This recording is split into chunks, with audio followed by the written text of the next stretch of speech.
What's up, Wolfpackers? It's your boys, the Wolfpack. Your mom's favorite streamers. Favorite streamers, favorite YouTubers, call it whatever you guys want to call, man. Happy, let me adjust my camera. Happy end of the school year, guys. Shout out to anyone who's still in classes. Shout out to anyone. Sorry, guys, you're looking at us very candidly at the moment. Shout out to anyone who graduated. We went to a couple graduations last week, and I know everyone's. It's that time of the year, guys. It's that time of the year, guys. What are we drinking today, boys? I am drinking a grande strawberry funnel cake frappuccino. All right. I am drinking as usual. I got my nitro brew with sweet cream. Guys, this will get you there. Omar Vasquez joined the squad. You know what? I've been meaning to look you up, Omar. See you on Unparalleled and all those guys streams all the time. I'm like, man, he looks like a good dude. Thanks for subbing up, Omar Vasquez, newest member of the pack. What's up, Valley? So you guys pass me that box. We're all over the place at the moment. Oh, Greedo and his Speedo. All right, we'll get to Greedo's comment in just a second. Valley 559 is in the chat right now. Hooked us up with a little something. Jay Hernandez says this is in his mind the best female figure ever released. I'll give you guys. We'll open that one up in just a little bit. If you guys saw, we went on a toy hunt. We went on a toy hunt just yesterday, yeah. And the video's up. The video's up now. So if you guys want to check that one out, Wolf, yes. What's up, Sleepy? Shout out to everyone in the chat, guys. Rebels, Greedo and Speedo, Valley, the Little Legend, Terradome, Fames. Who else? Oh, Omar just joined. Yep. So Sleeping collectibles. Yeah, we're all over the place, guys. We're all over the place. But yeah, we hit that toy hunt. If you guys have already seen it, I want to put out a disclaimer. We called the guy that we didn't see him take them, but there was a bunch of major bloods, and we called him a scalper, right? For all we know, he was hooking his buddies up too. We don't know, but in the video at the time, emotions were high. Nice, Nerdzoic just subscribed. Wow, What is up, Nerdzoic? We should have that guy on. He sounds like a pretty cool guy, right? I know, He just subbed up. Yeah, we probably have that guy on maybe. And yeah, for all we know, that guy could have only gotten one, and yeah, someone else could have taken. We were gone about an hour. About an hour's time is what it took from when we left the target, and you got to see the video, but it was about an hour's time between one to the other. So yeah, we got there major bloods go quick. So in the video, I call him a scalper. We don't know if he's scalping. We just know that when I walked by him, he was holding the neck of the Triceratops, and it just so happened we found that neck of Triceratops right there where the Joes were at. So emotions were high at the moment. I was just like, oh, he's a scalper. I don't know if he's a scalper. Hopefully he sees the video and he can message me and be like, hey, bro, here's the thing. I hooked up to my book. That's fine. That's fine. Hooking up your friends. That's what this community is all about. So yeah, disclaimer. I don't know if he was a scalper. At the moment, we called him a scalper. Right? Yeah. Yep. All right. So what else we got going on? Do we have something looking forward for the next week? We got anything going on? We got the giveaway. Karen, Wheel of Death. Let's go that screen there. Karen, the Wheel of Death. If you do not see your name in here, I was on John Joker's stream last night, and there was some people asking me if they were in. I was like, you might have to double check. Follow the steps. Killer Mike, if you can pin the 1,000 subscriber giveaway, the contest details is on there. If you can pin that one, and then or put it in the chat, and then I'll pin it to the top in just a second. Yeah. So drop the hashtag on there, tag 2 people, and then obviously if you're hearing my voice, you're subscribed right now. So following us on the YouTube, on the Instagram, two things, and then tag 2 people, and that's it. That's it. The Queen. You want to go grab the Queen for us real quick? Yeah. Sorry, we were running around just as always, guys. As always, right before the stream, we're running around all over the place. So yeah, everyone's in the chat. Come on in, guys. Come on in. We're gonna put on a good show for you guys today. Let me get myself into the chat via. And I just posted the link. Okay, cool. Killer Mike, our resident producer of the channel. If you guys are if you guys are aware, if you guys have been on here before, you guys know what. I left my drink outside. So All right, I'm gonna well, grab that. yeah, you need that. You need that. And then let me just pin this and. All right, message has been pinned to the top of the chat. If you guys haven't subscribed, if you guys haven't gotten into the contest, guys, get in. She is a beauty. She's gonna be a beauty, and I want this thing. It's gonna be international. We're gonna cover shipping. I want everyone. I want everyone to get a chance to try to win this chick. So, all right. Got an order for Wolf Doggy Dog. Bring it in, sir. Bring it in. Let me go primary screen. Here she is. Which way do I gotta go? That way. That way. Oh, Mr. Mailman. Yeah, I mean it's a workout. Look at that. Do a couple curls. Get the guns banging. Oh, no. All right. But yeah, this lucky lady here. There you go. Burnouts or max out, whatever. This lucky lady is gonna be going to one of you. Man, woman, female, child. Well, you know what? You have to be over the age of 13 to enter the contest. Is the only thing. But yeah, fingers crossed, little legend. Fingers crossed, little legend.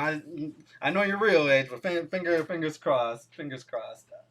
Yep. Good luck to everyone. Yeah. Good sportsmanship. That's what we want to see throughout this thing. Going back to the shout out to little legend in the building. Going back to the major bloods.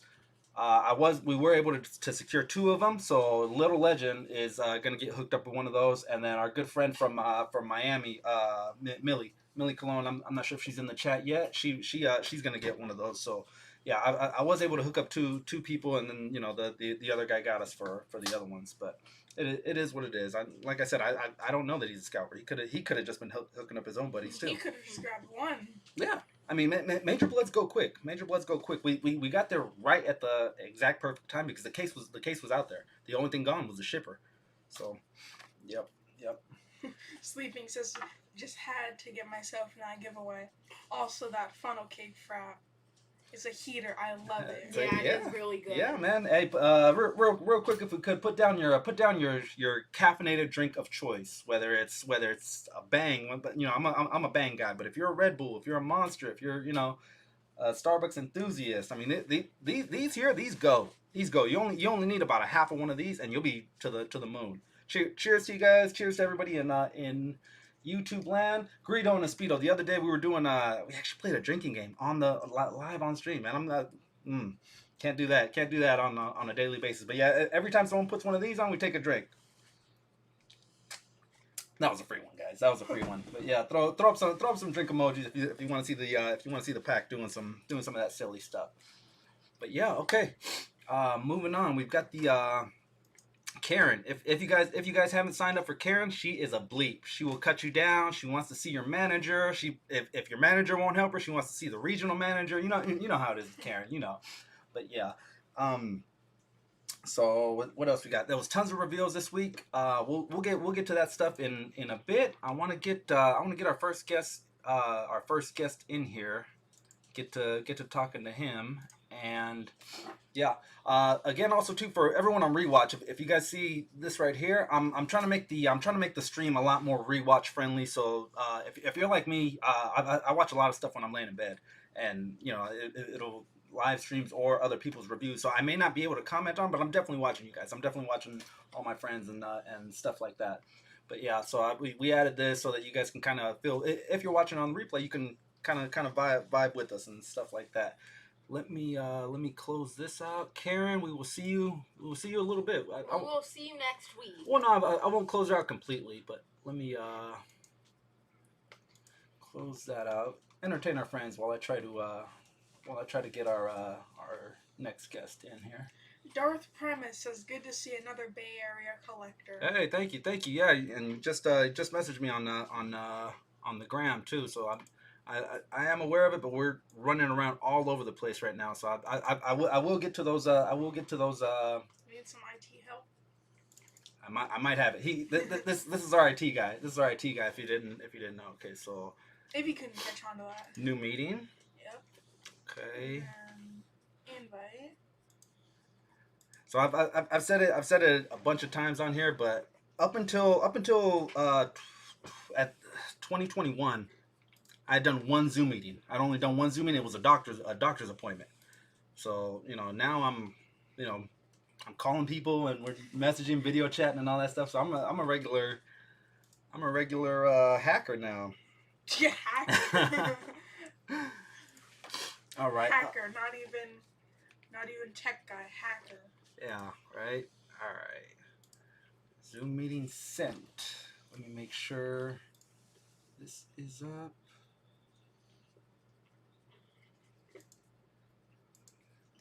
Oh, I okay. Okay, yeah. All right. So done. All right. Pull this back up. And then you can click over to Zoom. On. Minimize that. I'm doing a Zoom pose. Zoom pose. Okay, so now we're just waiting, right? We're waiting for him to. Yeah. All right. Unfortunately, we don't have a bunch of headphones, so we're gonna lose the guys. I think they can watch us from the other room when. We need like a headphone splitter. Yeah. Oh, that would be so cool. We'll do it this way. It's life hack, guys. If you guys ever have that problem, split them up. Turn the volume up and then. Oh yeah, start blasting. That would work. Hey, what's going on? Hang on, let me. I believe you are muted. You got me? Okay, cool. I got a little bit of sound. Let me turn this up. It's up all the way. Yeah. All right, let me break these off. There's a Zoom volume. Oh, okay. See, IT guys, it pays to have IT guys.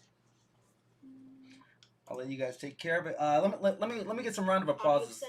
Let me get some round of applauses, fire emojis, drum rolls, whatever you guys want. Oh, we need the bling. Can you go grab the bling for us? If you guys know, anytime we go into double digits, we bring the Wolfpack official bling. Are we good? I think so. Okay. Let me get some claps. Let me get some drum rolls for our next guest, for our first guest. First guest of the day. First guest of the day. If you guys have ever thought about buying something aftermarket, you've no doubt heard of my next guest. If you've ever thought about selling something on the aftermarket, no doubt you've heard of my next guest. Clap emojis, drum rolls. Thank you. All right, you got me? Okay. All right. Clap it up for our friend, the Wolf of Fig Collecting. It's fitting that he's on the Wolfpack. What's up, everybody? Nerd. The Hulk Hogan for you.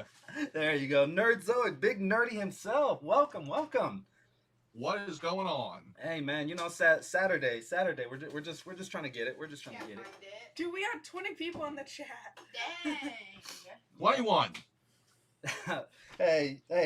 So these are the guys, the Wolfpack. You've got your squad, the nerdies, Princess Nerdy, Big Nerdy, or Baby Nerdy. Princess Nerdy, Little Nerdy, and Mrs. Nerdy. Yeah, there you go. That's a whole nerdy squad. That's right. I mean, gotta have your crew. Yep. I think you guys want to watch from the other room? Or are you gonna? I can hear a little bit. Oh, okay. Yeah. I'll watch from the other room. Okay. All right. We're gonna lose Mischievous for just a little bit, but yeah, he'll be in the other room. Take your chair. We'll call you back if there's IT issues. Yeah, for real. And anybody watching in the chat, man, get your kids to help you with the IT, because it's a tough one. It's a tough one, but yeah. 22 people in the chat, guys. If you could drop a like if you guys are hearing my voice. Show Big Nerdy some love. See I'm if gonna go double check for that bling. Okay, yeah. He'll go look for the bling. So Matt, what we do on here whenever we go into double digits, we've got the Wolfpack official bling. Everything's official. Everything's official on this channel. If you guys can see that, I get ridiculously nasally when we're streaming. Like I can go all day when the cameras aren't rolling, and then all of a sudden we go live, it's just blah. So I keep everything on hand. But yeah, I just like to say, man, I'm a really big fan of your channel. I'm a really big fan of your presentation, of the way you present some of these figures, because we're all fig collectors, but you're doing it from a whole different aspect. Like it's I don't know. I'd probably let you describe it a little better. What you do? How would you describe yourself? I just talk like I'm talking to a friend in the car on a toy hunt. You know, I just pretend that I'm looking straight out the driver's window here and I'm driving, and that's what my toy hunts with my buddies always were. We would just either sit there and gush over the greatest new figures or sit there and trash the crappiest new figures. And we'd have a blast doing it, and I just love talking toys. And I love coffee too. I'm right there with you. There you go. Well, we're playing a little drinking game with the chat, and anytime they put up a drink emoji, we take a drink. That can be dangerous. That can be dangerous, but we do it nonetheless. Uh-oh. Okay, we're good. We're good. That can be dangerous. Yeah. Yep. My first couple of live streams, I did them with a bottle of whiskey right next to me, just for that reason. Yeah. Yeah. First time I've ever done it. Last week, I was having actual drinks. Like we're drinking coffee. That might even be more dangerous than the alcohol. But yeah, first time I ever had drinks on a live stream was last Saturday. Nice. Yeah. So you're pretty knowledgeable on the things you're talking about, which is what I like about your channel. It's you're not just blowing hot air out, trying to fill space. Yeah, so I try to keep it moving, and I try to just spread that knowledge and what I know, and that comes from so many years of first going on toy hunts, and second, like every month. Back in the day, I used to get these every single month. Remember these? Yeah.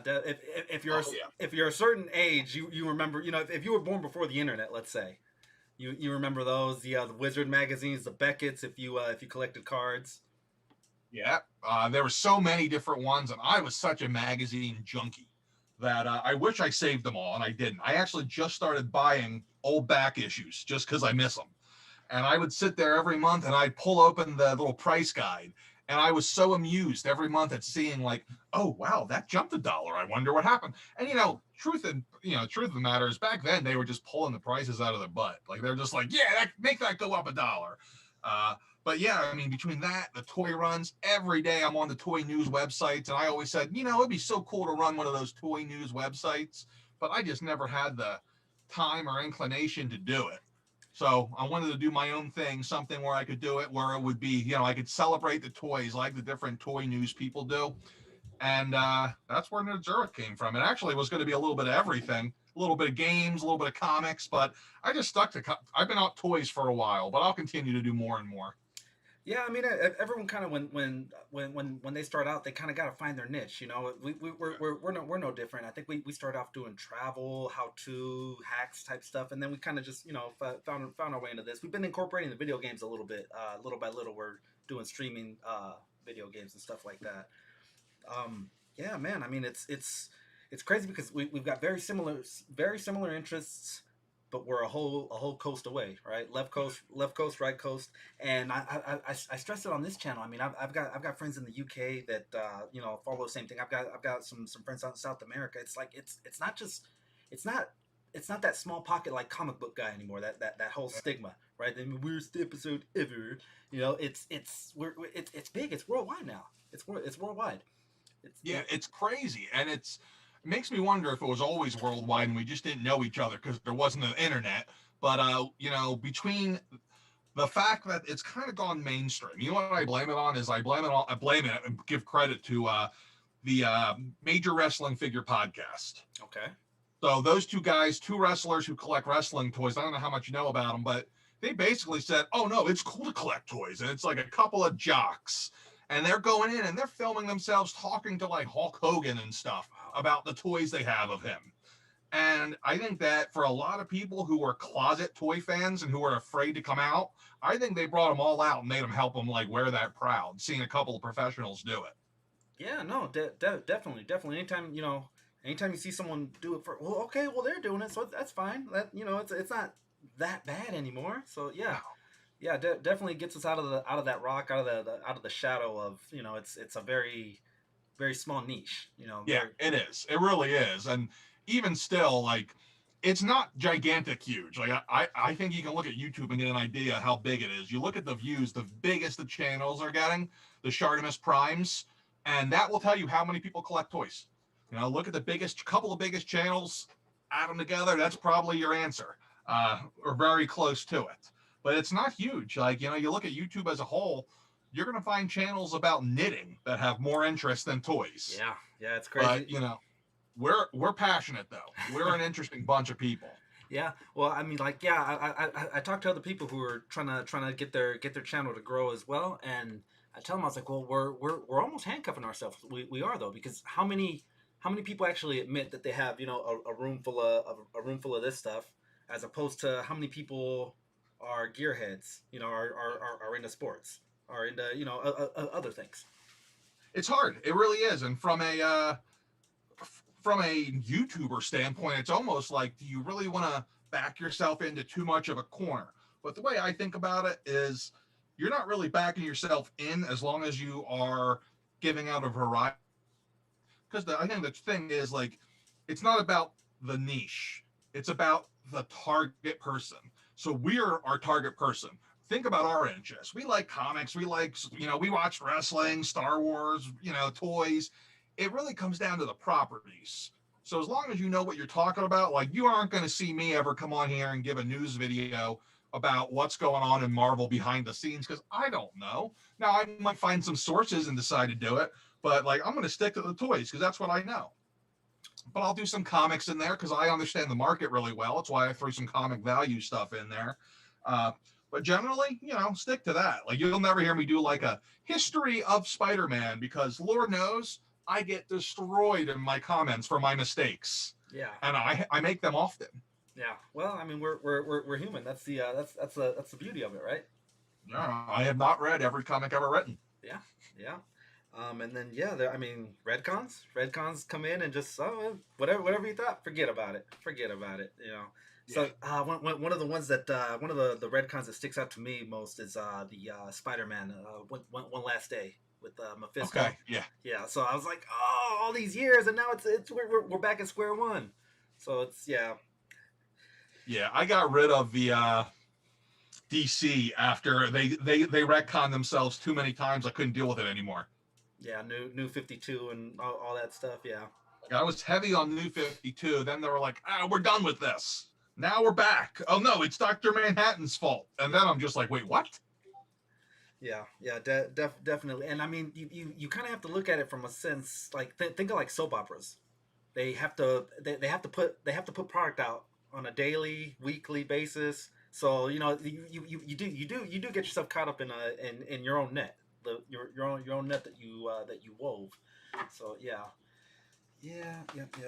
All right. Well, I mean, is that Omar I can see talking about how the toy photographers have a big part of this, and he's right, man.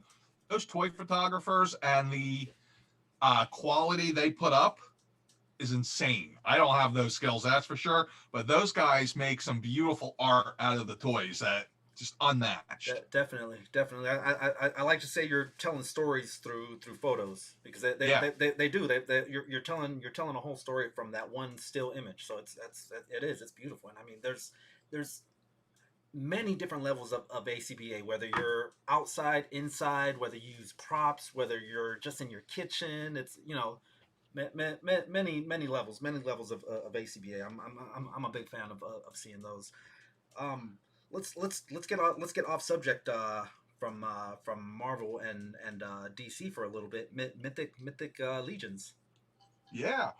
They're coming on strong. I don't own a single one. I've just seen your toy show had me wanted to go to a toy show. I'm calling up my toy guy, like, hey man, are there any toy shows coming up?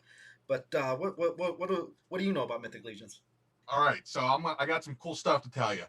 So Mythic Legions, I'm learning a little bit. I'm dipping my toe in, right? I still don't have a single one. I did an interview with the guy who ran the toy show I was at, and I actually was editing it before we jumped on here and trying to build it. He actually has one of the figures in the line that are named after him, because he's real close with the creators. And he's telling me, he's like, all right, Big Nerdy, here's what we're going to do. Their studio's in New Jersey. It's about 3 hours from where I live. I'm working on getting like an inside tour inside their studio, how they do everything. From what he told me, what these guys do is really different. They're hand sculpting every figure before it's mass produced. So rather than 3D printing parts and putting them together, they're hand sculpting everything, and then that is reproduced. So it's very, very, the quality is unmatched, the value is unmatched. The part of it to me that is kind of like that's interesting from a business point of view. They're doing this reverse everybody else. They didn't have an IP and then make figures of it. They have the figures that they're making the IP out of. Yeah. Very much like He-Man did back in the early 80s. Like there was, hey, wow, these random toys are selling. We better make a cartoon and a story. And I mean we're seeing it again. We're seeing it again. We just got the review of the new TV show, and it's based off how good Motu is selling again. Second time around. It's crazy. And it's funny. I feel like I'm in the 80s again because every time I go into a store, the only thing I'm seeing is the He-Man and the Skeletor figures from the first wave of Origins. One hand like this, the other hand like this. Right? Yeah, exactly. Yeah. Exactly.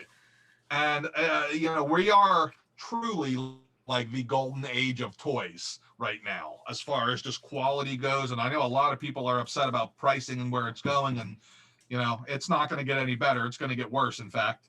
But that's just the way it. Pay for what you get. You pay for quality. This is what it is, but it's a good time to be a toy fan. That's for sure. It is. Yeah. Dan, who talks about how we're living in the golden age right now.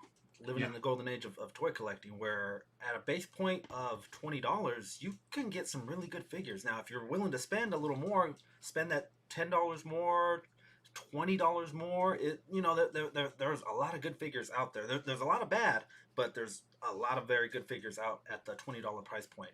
Yeah. And, I think that what everybody doesn't know yet, that maybe I'll be surprising some people to tell them right now, the $20 price point in terms of Hasbro is officially gone. I believe it's August 1st in Targets and Walmarts. Yeah. Their deal is they're going to sell out. So the last wave of toys, 2 waves of toys, they're get 3. So they're getting the Bring on the Bad Guys. They're getting the Disney Plus, and then they already got the Shang-Chi wave. Yeah.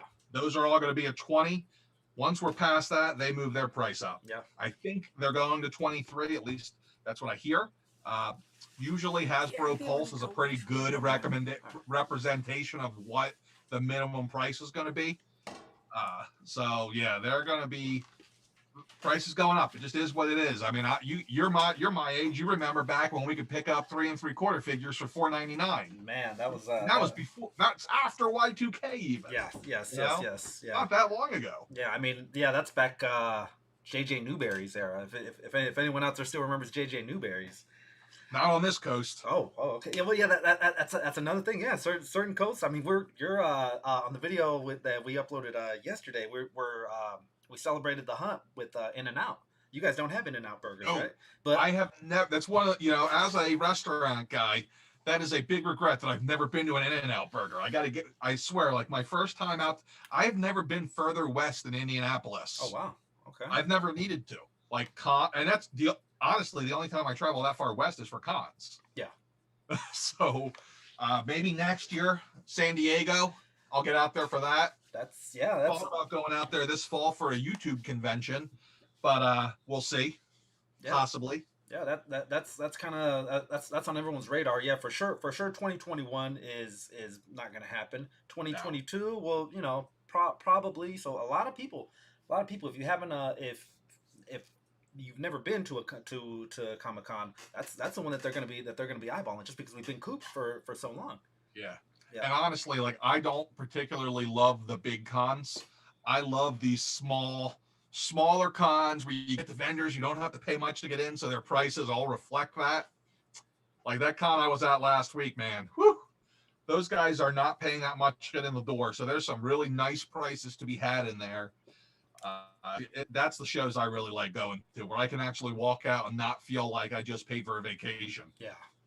Or funded this guy's Corvette for the month or something like that. Yeah. What's interesting though, you were talking about Major Blood before I came on. Let me tell you, a month ago at a convention, how many Major Bloods I saw. Yeah. Where they're going. Yeah, and I said it in the hunt that we had today when we found. So I've found a total of 12 in the wild already. Two cases each time. And I've tried to hook up as many people as I can, but I said it in the video. I was like, we're always quick to bash Hasbro or Toddy Mac for their shortcomings, but look how many Bloods are out there now. You know, Cobra Island. Yeah.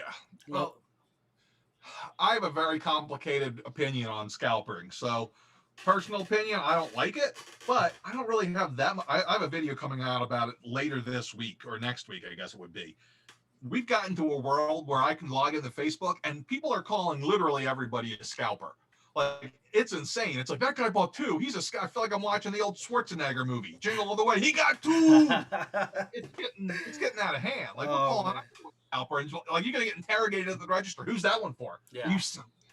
And here's the thing: as a guy, you know, the people who are doing it. If your life is to wake up, get to Target at exactly the time they open, sprint to the toy aisle, fight off the guy from the Hot Wheels to get the only major Bloods. You know what? If that's the life you choose to live, whatever. You know, I wouldn't do it, but whatever. Now, here's where I got a problem. I got a problem with the Target exclusives because I am pretty sure that one of the big reasons they particularly have troubles is that they're going to the employees. Yeah. You know, you watch all these guys, and you know you've looked to like the under the shelf toy hunts. I think it's the employees sticking them there because they can't buy these figures when they're on the clock. So I think they go out, they take a case, they stock the case, they know what's selling, they take the good stuff, stick it underneath the shelf, then they go back and get it when they're off the clock. Yeah, I mean that's definitely. I mean, I'm a conspiracy guy, or at least I want to look at all these different angles to it. So yeah, I mean that's absolutely that could be one of the angles. I could tell you, I got to talk with a Target manager last week who's a toy collector, and he gave me a lot of good insight on stuff. So he said you'd be surprised at the scalpers, but the thing you'd be really surprised is the very little bit each store is getting still. So the stores aren't ordering for themselves. They're ordering based on previous sales. So if they get one case of G.I. Joe and it sells out, they're going to say, oh, we better order another case. They don't truly know what the need is because they don't see the demand.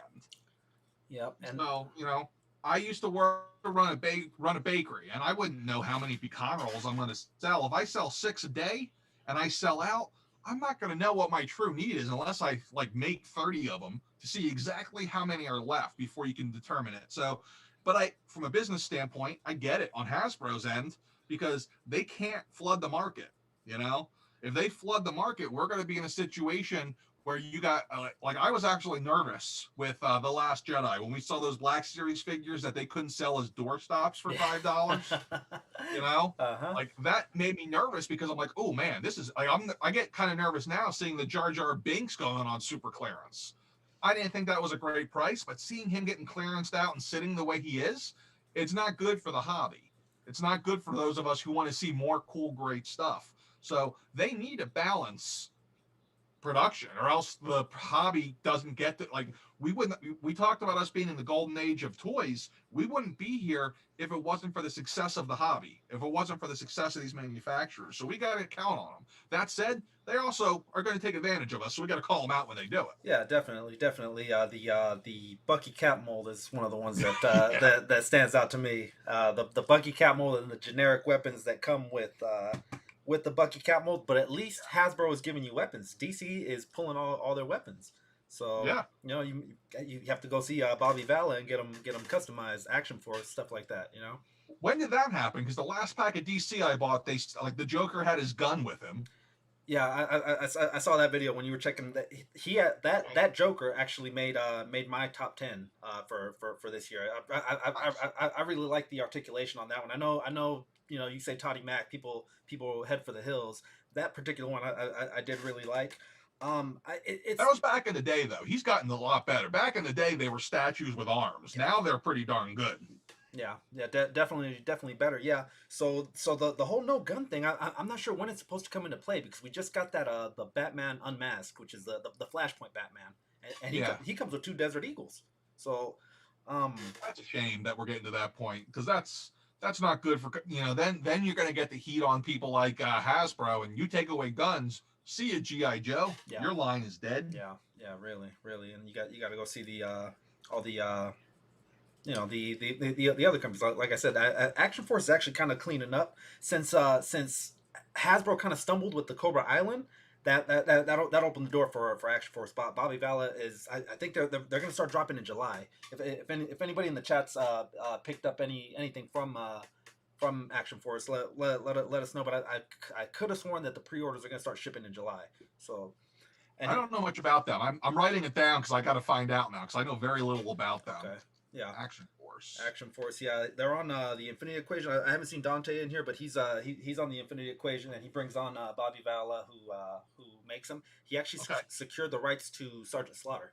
So I heard about that. Yeah. So Hasbro will not make a Sergeant Slaughter. Mattel actually owns the rights to Sergeant Slaughter from the wrestling figs.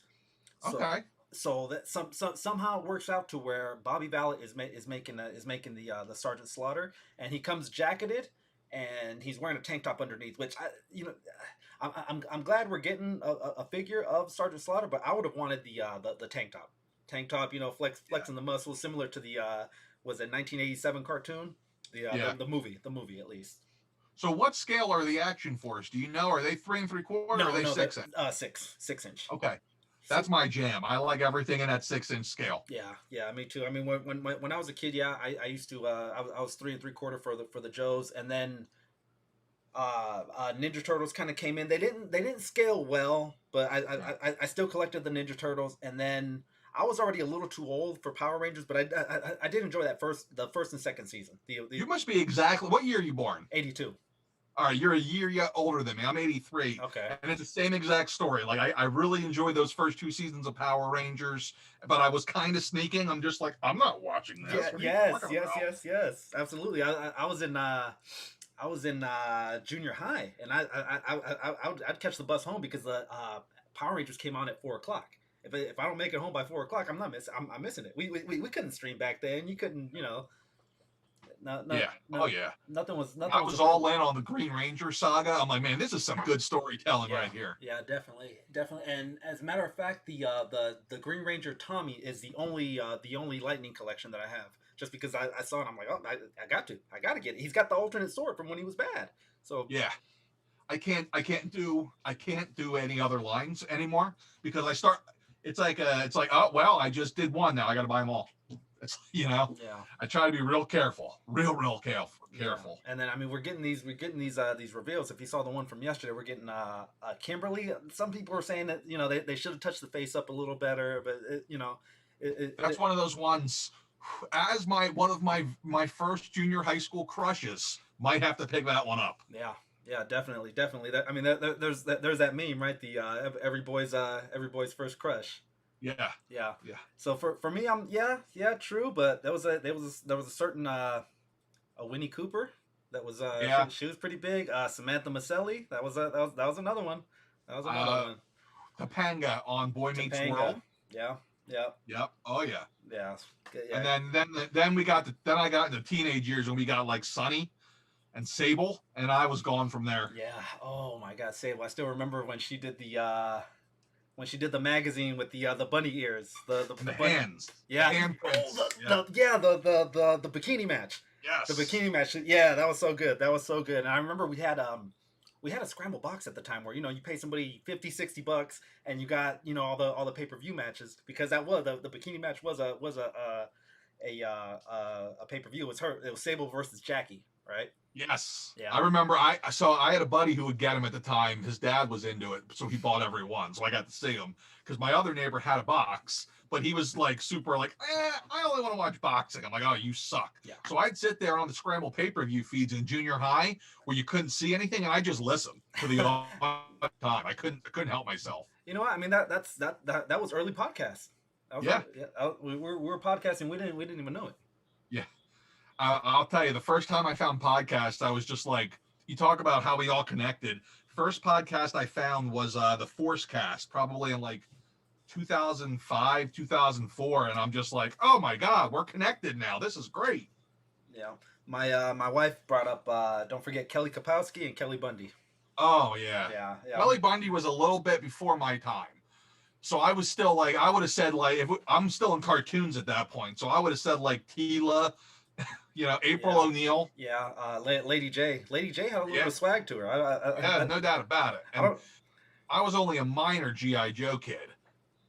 Yeah, a lot of good stuff, guys. If you guys listen in the chat, drop your first give me your top two crushes from the '80s and '90s, and yeah, if you know we've got various ages in the chat, but it'll hit, and we'll see what's going on with the chat and the crushes. Talking crushes here with Nerdzoic. If you guys are tuning in late, we've got big nerdy himself, Nerdzoic, the leader of the Nerd World Order.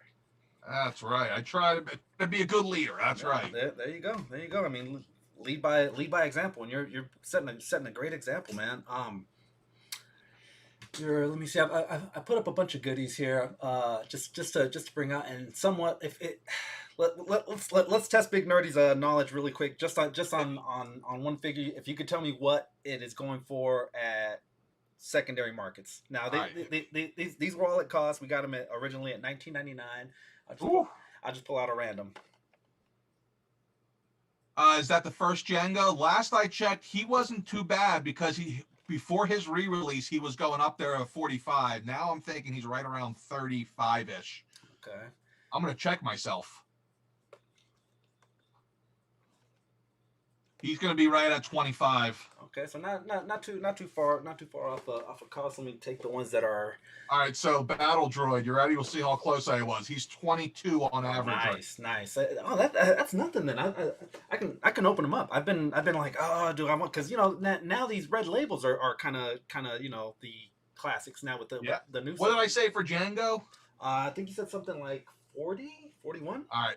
35.10 on Django. 35. Wow. Okay. Well, wow. You're making me debate that because we did get a re-release of him from GameStop, right? Yeah. Don't open that one. Open the re-release because that one looks real good. Yeah. All right. We'll do. We got the digital face. Well, it's before they did the digital face print. It is. So that's like halfway to Morrison there. Yeah. That's good. Blue line. Ooh, that's a nice one. That's about $45-50. Okay. Pretty good. You guys live. We're getting live stock updates, man. If you guys are into trading, selling, and trading stocks, this is the guy right here. This is the guy you want to hear. Now this guy's Toy back. stocks. This guy's back. Sell, or at least open, right? Well, depends. So the new one has much nice. I was looking at that today. I was looking at mine because my brother-in-law was over. He's like, "Hey, I need to buy one of your Revens." The lightsabers on that are very light colored. Yes, they are almost translucent. So the new one has a much nicer lightsaber. The two lightsabers are much brighter. Okay. And I could have sworn that had soft goods, but the new one does. This one, yeah, it does. The I guess the dress, the drape is. The new one has a ripped up, tattered robe to it. So does this. That one does not. It looks a little. If you get in tight, it looks like it does back in the back. Could be wrong. Hard to tell. Now I'll tell you this. So you ready? Let's see. Let me look at my little app here.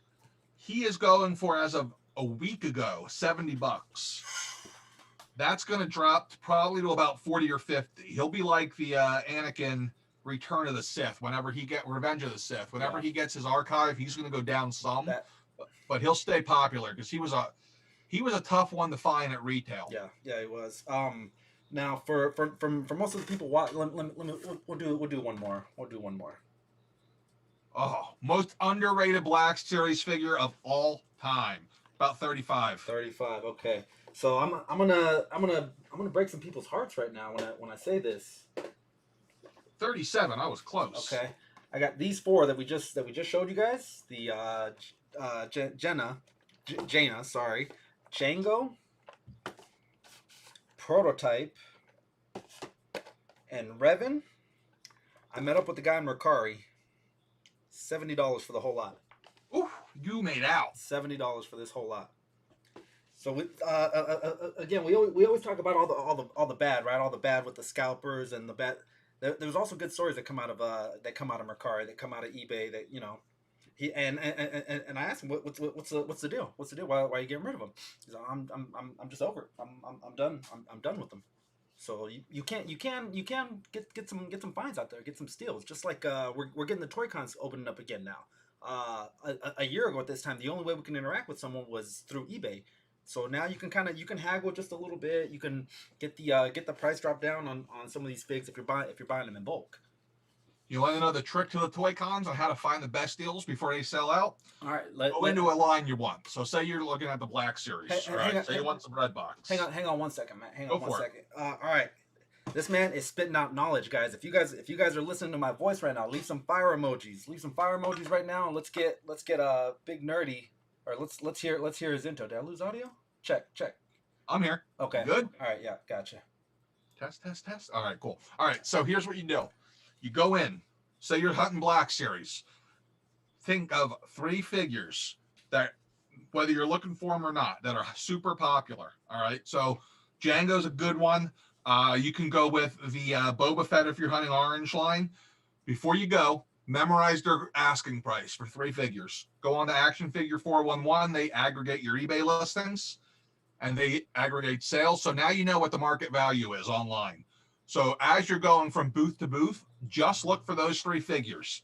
If you see a guy selling a price over that market value, it's not really worth looking at. If you see somebody who's selling under market value for 1 figure, odds are everything at that booth is under market value.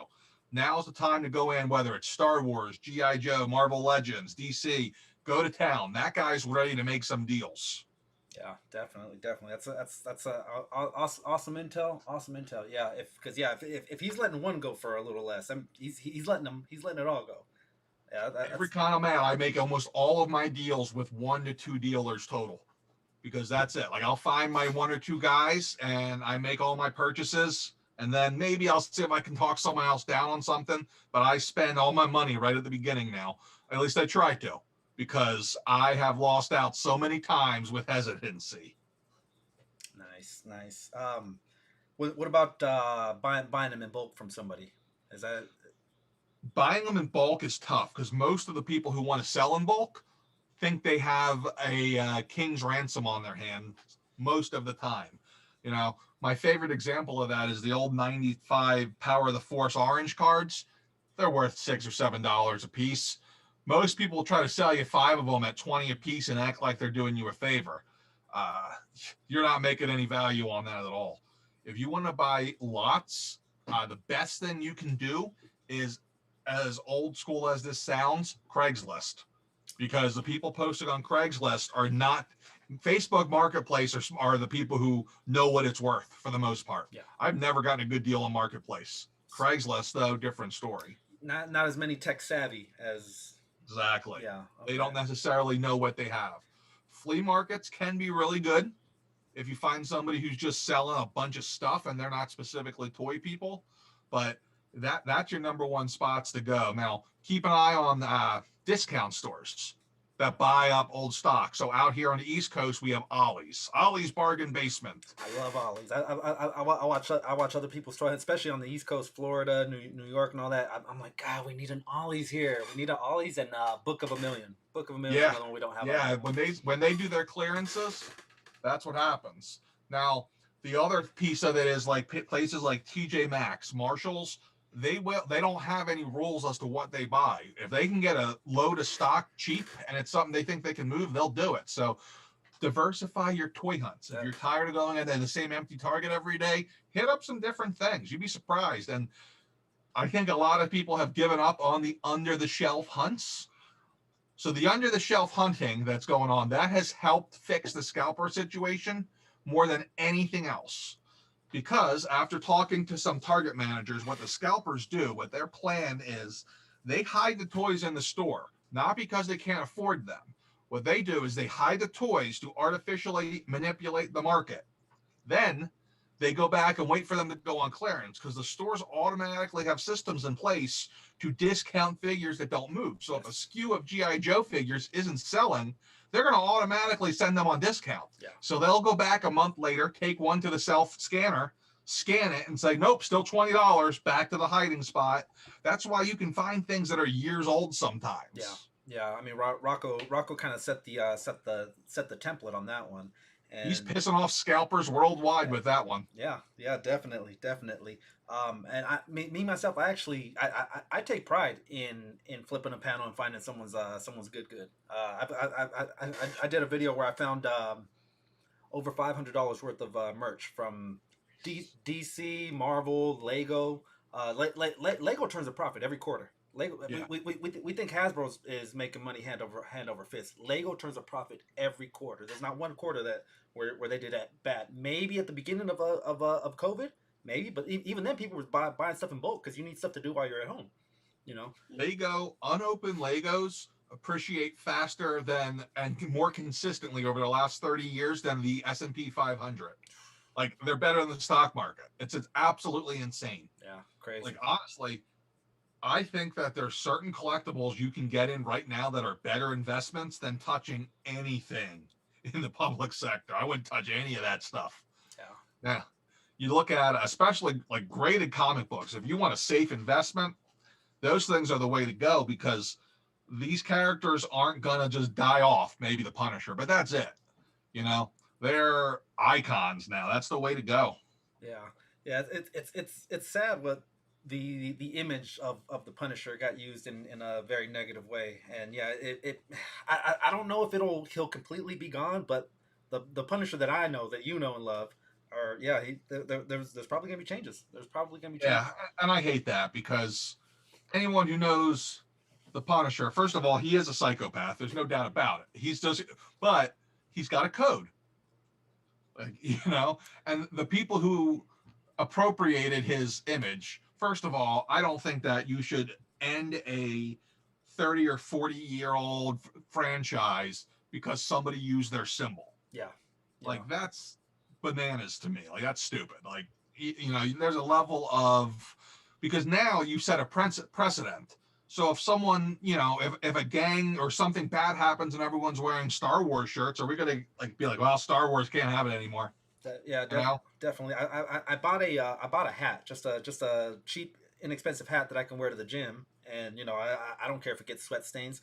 It's a U.S. flag, but it's blacked out. Right now, Yeah. I had to do some research on it before. I'm standing in the line at TJ Maxx. Matter of fact, since you brought it up, and I'm telling my wife, I'm like, I don't know if I can wear this. Let me look this up. I guess it stands for like give no quarter. I guess is what the black flag stands for. So I don't even know. I mean, Yeah. honestly, like people get offended. That's one of my big fears on YouTube. My biggest fear is that I say something to really offend someone because personally, nothing offends me. Like you know, I'm a pretty. I'm a very, very, very like low key dude. If I could describe my personality, I'm like the Big Lebowski. I'm just like, the dude. all right, man, whatever. You feel like that? That's cool.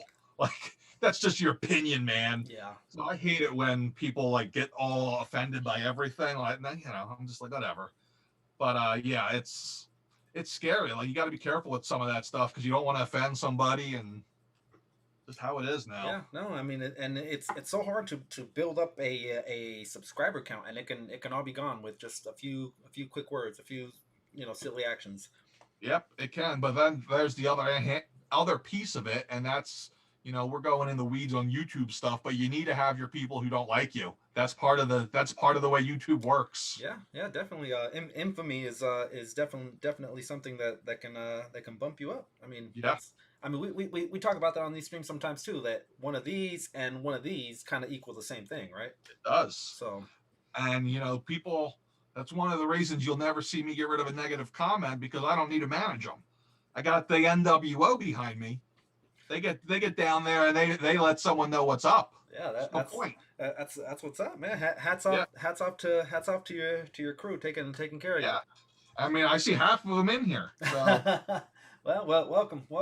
I had a phone call with Rito the other day. My brain's fried. I forgot what we were talking about. He had a toy question for something in my store, but yeah, I mean, great community of people. Definitely. It's a very small percentage, the ones that throw the hate, throw the shade. Yeah. You brought up the store. Let's talk about that. I saw your video on tips and tricks on packing and shipping. Yeah. So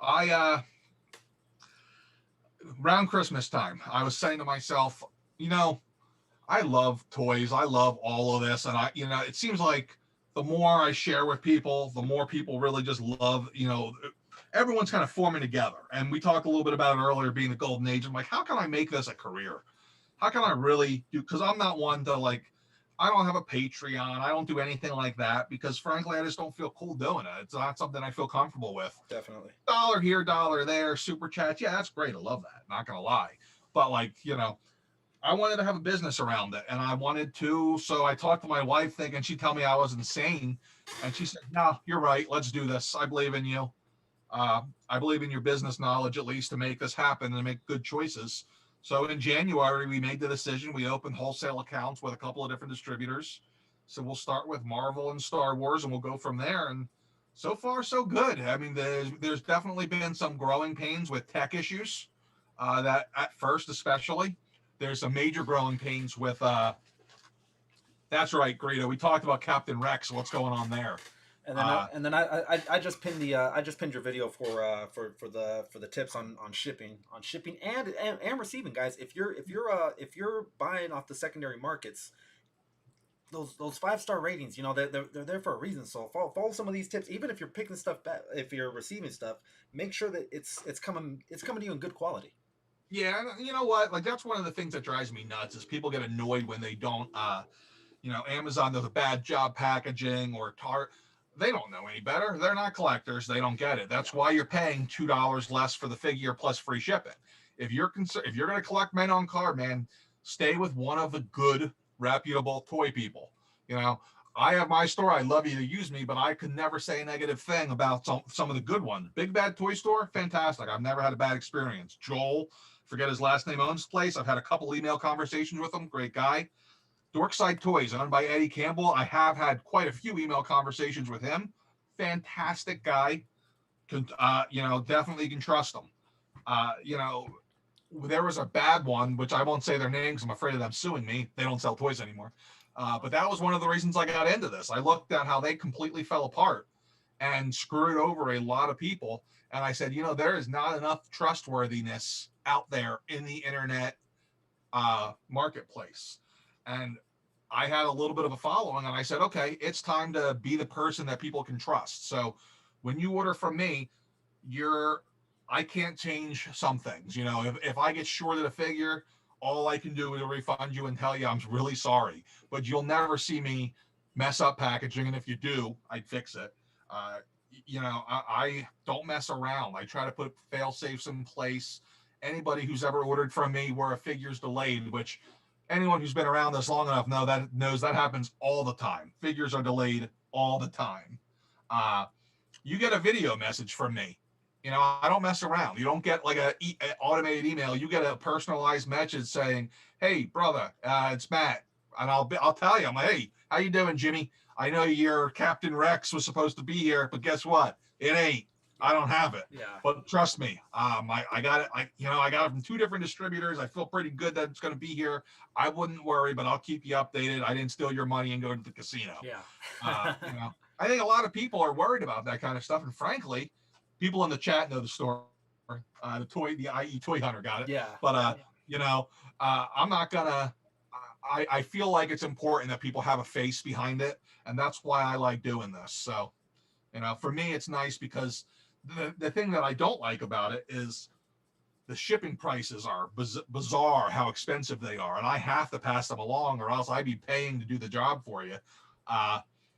So I've been working on trying to figure out ways to try to make it less bad, like, grouping things together, selling packages. One thing I'm looking at in the future, and I don't have the technology yet to do it, is for all the people who are loose collectors, man, it'd be cool if you could just tell me and I'd open the damn big figure, throw it in a bag, wrap it up, and save you a couple of bucks. Yeah. Those types of things just to try to save that money. But yeah, and that's where we're moving, because we're moving to a point where you're not going to see much in the Targets and the Walmarts. Like, we complain about exclusives. The only reason we have toys at all in them now is because of the exclusives. That's what keeps them buying. If not, we're going to move to an only online market, which it's good for people like me and Dorkside and Big Bad. But I mean, I'm sure everybody in the chat and you and your boys know it too. There ain't nothing like a toy hunt. Yeah, definitely. The chemical release you get when you when you find a fig that you've been hunting. Leave a fire emoji, guys, if you guys have checked out the upload from today's toy hunt. I found another one. Found another case of bloods. and God, you're getting my live reaction when it happens. So yeah, it was nice. It was nice. Real quick, I wanted to talk about the. You said we're going, almost exclusively online. I mean, we're seeing that now with Amazon with Roadblock. I when the reveal came out, I was like, oh man, we should have got that one first. That should have been the Roadblock we got. People were starting to go crazy over the pre-order. I was like, well, I'm a hunter. I maybe I won't find it right away, but I know I'll get my hands on it. And then nope, online only. Yeah, and that's one of the things that, like, as a guy who toy hunts, here's what I used to do, and I kind of feel bad now as a store owner. I would pre-order stuff just in case, and if I found that, you just go and cancel the pre-order. But here's the thing, that screws up their inventory. For a big store like Big Bad Toy Store, I don't think it hurts them, but for a smaller store, it absolutely does. But if it's a refund, like if I got to do a refund for you because you found it, that kills you, because not only do I have to pay the 3%, we got to pay those credit card charges. So for you canceling, I end up paying $4 or $5 total on a negative sale. It gets scary, but that's part of the game you play. But yeah, I mean, I loved yesterday. I had to go into Target for no reason. Oh, I had to burn 10 minutes waiting for my dinner to be ready. And I'm like, I'm gonna go to Target, and you turn that aisle where the board games are to get into the action figures, and you feel it in your gut. Like, what am I gonna find? Mm-hmm. There still is nothing like it. Yeah. There still really is nothing like it. And then especially if you know in your mind what you're looking for, like G.I. Joe have distinctive packaging from the Ghostbusters, which they kind of put them side by side, Transformers. So before you're even in the aisle, you're still a good 20, 30 yards away. You're like, oh, I see something. So yeah. I haven't seen a G.I. Joe on the shelf since October. Yeah, I know, man. So where are you at on Cobra Troopers? I've seen one ever. Wow. I've seen one, and I didn't get in on that line. I'm not collecting it just because I can't do another line. I'll get divorced. My wife will murder me. But yeah, I mean, for me, it's my point when I see a line that I like but I don't collect. It's like virtual collecting. I got to see it in the wild. Then I'm like, I have seen it. Cross it off the list. And that one, my best friend's collecting it, so I look for him. And it's that, and the ones that really make me mad with the hunting is anything NECA that's going to be an exclusive, because there's no rhyme or reason to how they stock the shelves. Tell me about it. Like, they have their reps do it. I'm sure the Target employees don't stock NECA. Yeah. So it's not like you can just show up there at 8 a.m. and hope to find something. Any point in the day, they might go in. And I hate that I love this turtle stuff so much. I hate that I love them. Yeah. With them. Yeah. I was Collector's Crush was on last week, and they had said that they talked to one of the NECA reps that they actually had people stalking them, following them home. Like, what do you think? They keep figures at their house, and they just as they need they move them over. I don't. It's crazy. Put a tracking beacon on the car. Yeah, there you go. But that one, I blame NECA 100% for that. Like, whatever they want to tell you, they're doing that on purpose. They love the hype that comes with it, because if they didn't, they would just sell it on their store too. It's not just exclusive to Target. They have the ability to sell this stuff afterwards, but they know what they're doing. They ain't dumb. Yeah. The only thing that annoys me is that they try to tell you, oh yeah, we don't know why they're selling out. So you know what you're doing. Yeah, definitely. Toddy Mac did a really good thing last year with the spawns. He didn't release, I'll just throw out an oddball number. He didn't release 60,000 all at once. He gave Walmart 20,000, waited a month, gave GameStop another 20,000, waited a month, and then gave Target another 20,000. So yeah, technically he's got his 60,000, but he created a demand for it, because everybody, I mean, looking at it now, that people are like, oh, I'm not going to buy the same figure over and over. But that was the first time we've gotten a spawn in years, maybe a good 4 to 5 years. So yeah. That the Walmart exclusive is actually the one that has still eluded me. I was able to get the GameStop and the Target. But which one's the Walmart? Oh wait, no, I saw the Target the other day, I think. Target is Battle Axe, GameStop is the mace, and then Walmart is the sword. So I've never seen Walmart. Never has anything around me. I haven't bought a toy at Walmart in probably. I found some AEW figures a while back. That was the last time. Yeah. And that's it. Like, Yeah. there's just never anything there. Yeah, no, it's you walk in, it's zombie apocalypse, man. It's like did I miss it? Was it right now or you know? That junk man over on YouTube, he has a really good video about why there's no toys on I, I've shelves. seen I've seen that one. I've seen that one. Yeah. Yeah. Yep. And he knows his stuff. He used to work in the merchandising. He knows it. But it's interesting because he's right in what he says. Like, the scalpers are a very small part of the problem. Like, it's not like it's just them. Yeah. They're only a small part. And I don't totally blame Hasbro or Mattel either, because if you go down the other toy aisles that has, like, Barbies and kids stuff, they're never out of stock. Never. I joke about it all the time. Like I'm gonna switch over to Beyblades because Yeah, right. Beyblades are always stocked up. They're falling out of the shelves. Just there's so much merch on there. I mean, you can look at, like, oh man, the stuff. This, I'm gonna sound really old now, but, like, what are the toy lines the kids like now? Like the 6-inch ones that are in our aisle. After the video game, Fortnite. Oh, those yeah, Fortnite figures. Yeah. We've got a few of those.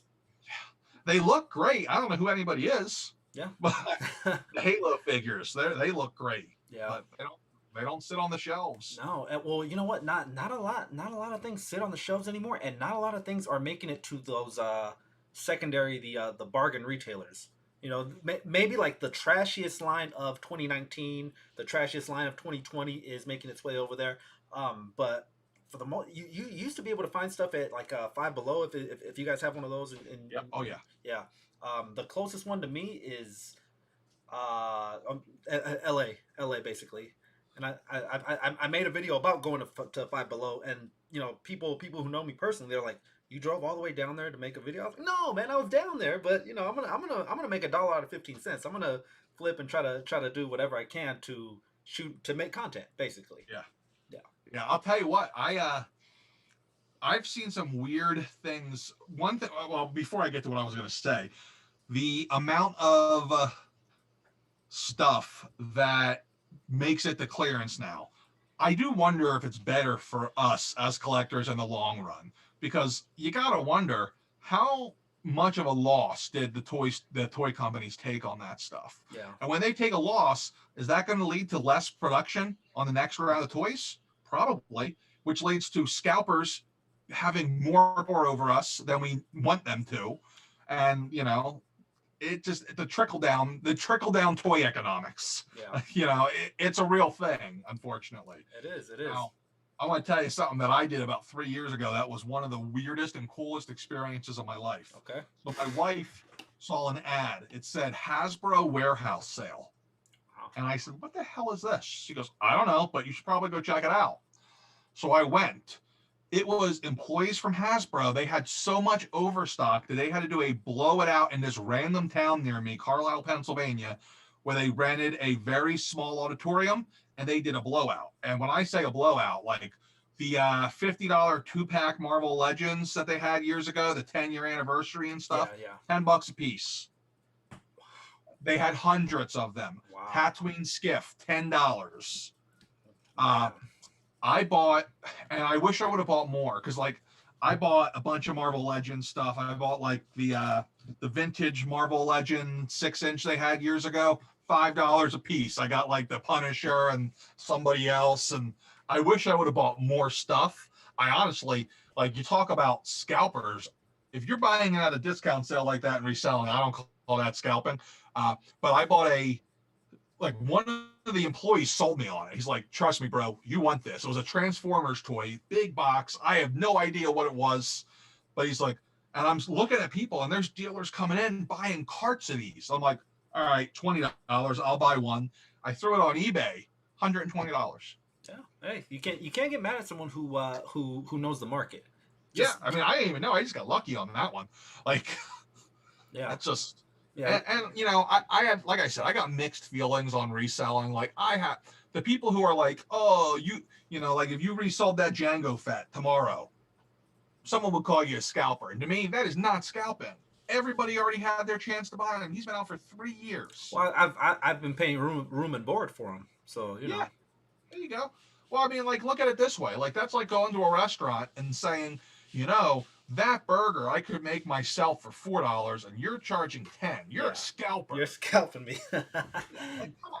you're paying for the convenience of it. They went and did all the work. Like the scalpers who are out there are literally going every day. They go to Target, store to store in the morning. Hey, if that's how they want to live their life, go for it. I can think of more profitable jobs and businesses. But, if you want to stop it, then stop paying them. Yeah. Yeah, that's true. Dan Hu and one of my mods, I did a really good interview where they talked about that. Dan Hu talked about how no one's putting a gun to your head to buy these things. And then same thing with we mentioned stocks. It's you can't get mad at a stockbroker who bought something at pennies and then flips it for millions. He's not scalping. He was smart enough to have the foresight to see this one coming. You talked about that with Boba Fett, or not Boba Fett, Jar Jar. Yeah. With Jar Jar, right? He was at 35 on what was that, January 1st. Yep. He went on sale for $30. I was that dummy who bought one, but I was like I was thinking army build. Right? So I bought one, kept it carded, and then 3 months later I was able to pick up two more for $9.99. Yeah, and really, like, we probably should have known. Yeah. It's Jar Jar. He's the only Phantom Menace character, period, we've gotten in the last year in the Black Series. Yeah. Unless you count the re-release Qui-Gon that was a Best Buy exclusive. And okay, so let's talk about that, buying doubles, because I've got one Qui-Gon, I've got him carded, and I said if I can find another one, I'll open up one of these, because that carding is just so beautiful. It almost feels like a crime to open that thing up. The episode 1. Yeah, the Best Buy exclusive. Here's what you do: you buy two of the Best Buy exclusives. You open one, you keep one carded, you can sell that other Qui-Gon and pay for both of them. Yeah, right. And that one, the face on that one compared to the face on the new one, night and day. The new one looks amazing. Yeah, definitely. And for anyone who wasn't collecting in was maybe 2015 when he came out, maybe even earlier than that, right? It's definitely a welcome addition to your shelf. Right now, my Black Series shelf is about to bust, and if I add anything else, we're gonna start keeling over. But like you want to kind of break them down by eras, I guess, or by movies, and it's definitely Qui-Gon was one that was a welcome addition. I know a lot of people say that the kid body molds. I'd like a young Anakin or a young Boba Fett. Yeah, me too. Especially young Anakin. I can't believe we haven't gotten that yet. Luckily, we got some long overdue figures revealed on Wednesday. We know that Bib Fortuna is finally coming. Yeah, that's a big one. Some of the Mandalorian missing figures. Yeah, that Cod Vance looks really good too. Oh yeah, gonna get my Raylan Gibbons figure. Yes. Can't wait. I was looking at my Undertaker figure, my old 1991 figure with the hat. Yeah. I'm like, all right, we'll take this hat. Wait, where's my JBL figure? I need a cowboy hat. Yeah, definitely. Oh yeah, and Darth Prime just is. I'm sorry. I got Instagram up here, but Darth Primus is like my IG. When we hit 1,000 subs, we unlock the room tour. So if you guys want to jump on, let me switch screens real quick. That's not it. That's it. If you guys want to check out our collection, we gave you guys a really detailed walkthrough live on Instagram. If you guys ever want to see our collection, but yeah, check it out, see what we have, and you'll see my Black Series shelf. It's ready to bust. It's ready to bust right now.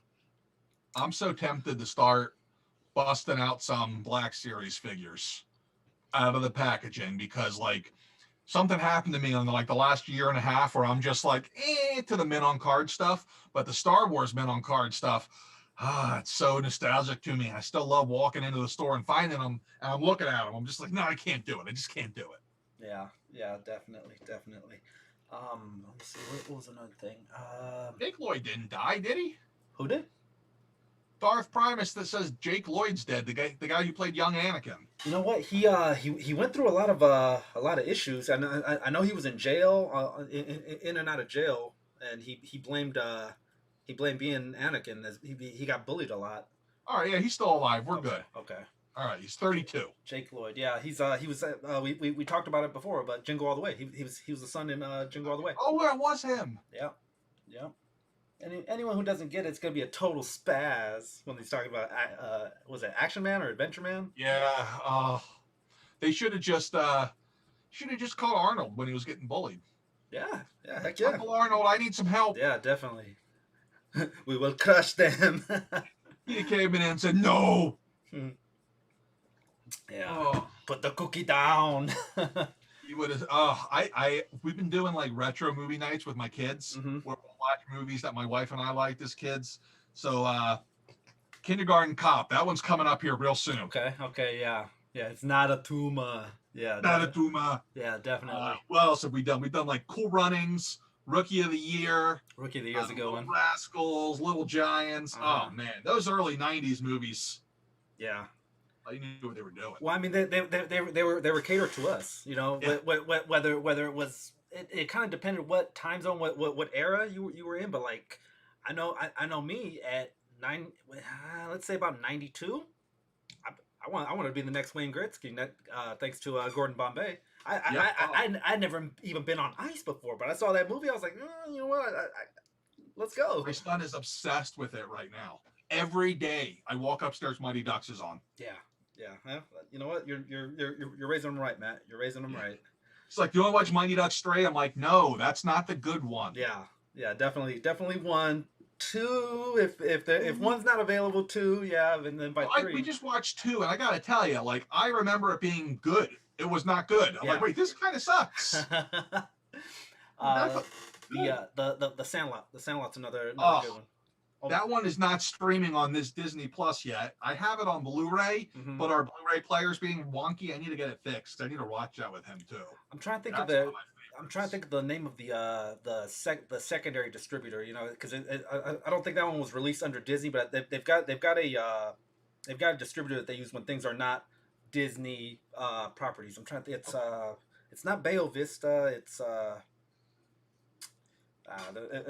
it'll come to me, but yeah, they get released under a different company. But yeah, Sandlot was a good one. Little Giants, you know, Ed O'Neill, Rick Moranis. That's like that was so good. Yeah, definitely. I've put a bunch of these on for the kids too. We talked about it last week. Gargoyles. Gargoyles, the animated series, came out of nowhere, man. It was gritty and dark. Before that, we had that block of TV shows that they gave us around that time. We had DuckTales, Tailspin, Chip and Dale Rescue Rangers. Dale's Rescue Rangers. Yeah, which are good. That song plays in my head all the time. Chip and Dale's.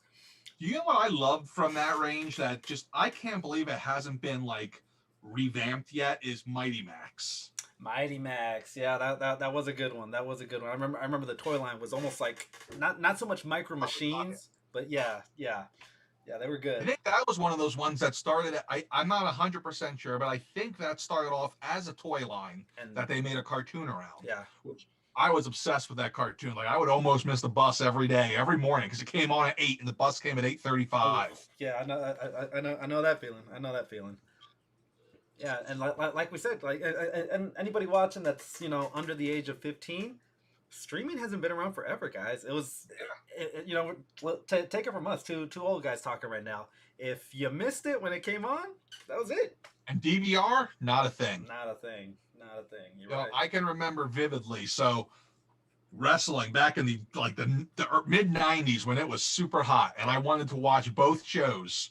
I would tape Raw because Nitro would have a replay right after. Okay. So I'd have our VCR running from 8 p.m. till about 2 a.m. every Monday night because I couldn't miss it. Couldn't miss a. And then if it happened in the fall, you know, there's this other sport that's being played on Monday nights too. So it's you definitely had to pick your battles. Well, I mean, and I was a guy like I probably if the ratings worked this way, I would have screwed them up because I sat there with the remote up, down, up. Horsemen are on, back to Nitro. Yeah. Stone Cold's back to Raw. Yeah, definitely. I was more of a WWF at the time. It was called WWF, but I was definitely aware of everything going on in WCW. You know, Sting and, you know, Goldberg when he entered his prime. Andy Davis in the building with the knives. Welcome, Andy.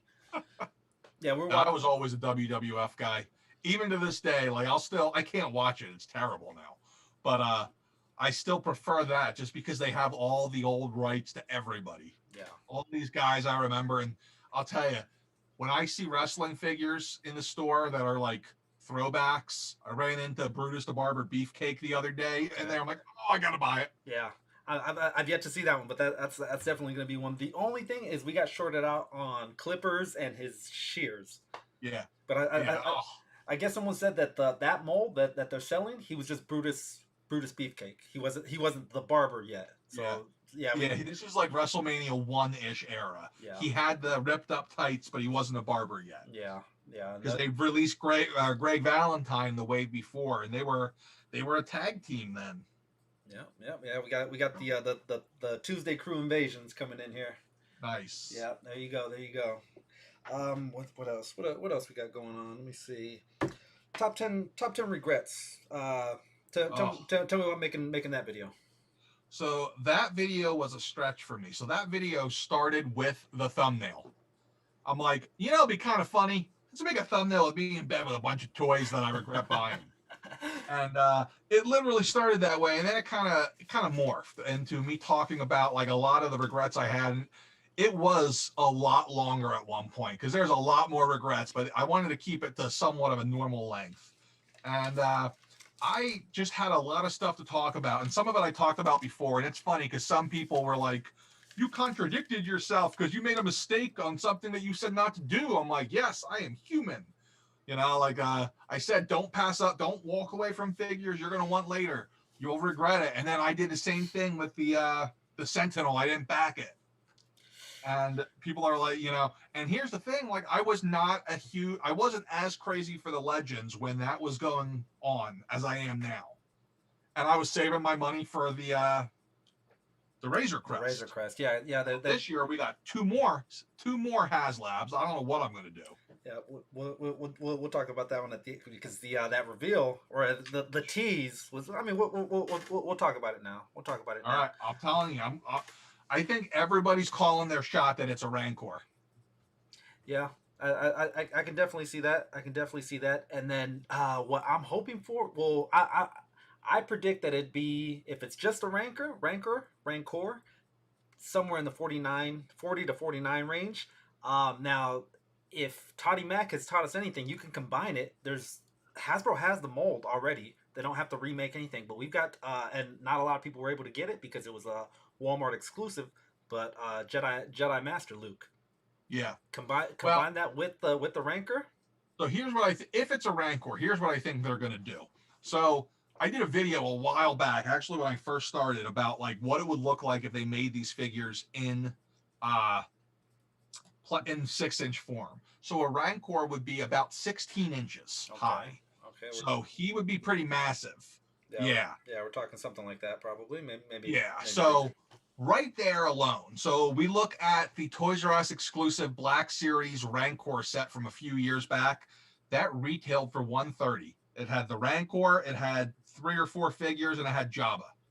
So you figure, first of all, he's going to be double that size. I don't see them going through this mess with doing a campaign if it's going to be anything less than $200. So then it's like, who's going to pay $200? Or I think reality, you're looking at $250 for just a Rancor. You're going to have to throw in a lot of stuff. But then you can throw in, I think her name was Ula, the lady who got eaten by the Rancor first. Yeah. You can throw in Malekith or whatever his name is, the fat Rancor keeper. I love that guy. Yeah. You can throw in a new Jedi Luke, updated Jedi Luke. You can throw in a lot of cool accessories. Yeah. Like if you do the whole pit, that could be cool. Yeah, definitely. And that gives you your ACBA. Kind of almost a base, a starter kit ACBA to go to, I guess to just make it so that 200, 250 it's cushion the hit just a little bit, I guess. Now, here's the thing. I don't think it's a Rancor. No. All right. Let's let me since we got the Tuesday Crew, let me get some knives in here. Let me get some knives in here before we get Big Nerdy's prediction, and then we'll let we'll let the man speak, because I mean you've got I'm definitely enjoying picking your brain and seeing what's going on. Let me get a few knife emojis in the chat to to get Big Nerdy fired up. Let me see some knives. Yeah. Knives Out. Well, yeah, Knives Out. Have you seen that movie? Oh, love it. Yeah, pretty funny, pretty funny. Yeah. Great seeing Chris Evans not be Captain America. Yeah, with the I like how God, her name just Jamie Lee Curtis. How Jamie Lee Curtis had his back 100% with the whole what do we call it, peenie slip, the peenie slip. Yeah, she was like that. That's my boy. That's my boy. But yeah. All right. Oh yeah, we got the knives in there. All right. Let us let us know. Let us know what you got going on in that beautiful bald head of yours. All right. So look, we got to follow the trends with Hasbro. Hasbro that never does anything in isolation. I am surprised they're not doing a vehicle. But here's the thing. So the Rancor or any beast. So the Rancor is the most iconic beast. I can't see them doing anything else. A lot of people learned from the Mandalorian. First off, it ain't big enough. Secondly, we haven't seen it in 2 seasons. So you'd be going backwards in the lore. So I think we're going to see something pretty classic. If it's not before they said not a vehicle, I would have said X-Wings, hands down. But now that it's not, what my guess is that, again, follow the trends. So vintage collection, we haven't seen a beast in a while. Black Series, we haven't seen a beast since the Dewback 3 years ago. What have we seen them really pumping up in the vintage collection? Well, we got 3 years ago, we got Jabba's Palace. 2 years ago, we got Cloud City. Last year, we got the Tantive 4 hallway. Yeah. So they're really into these play sets right now. And the other thing that we've noticed with the play sets is they've tried making them modular, so you buy multiples. So they made you buy 2 Cloud Cities to make the full circle. Yeah, and they connect, yeah. Yep. They made it so that the Tantive 4, you can make it as big as you want. I think that was a test. I think they were testing out the interest in play sets. So I think that there's a very good chance we get this as some kind of a modular play set.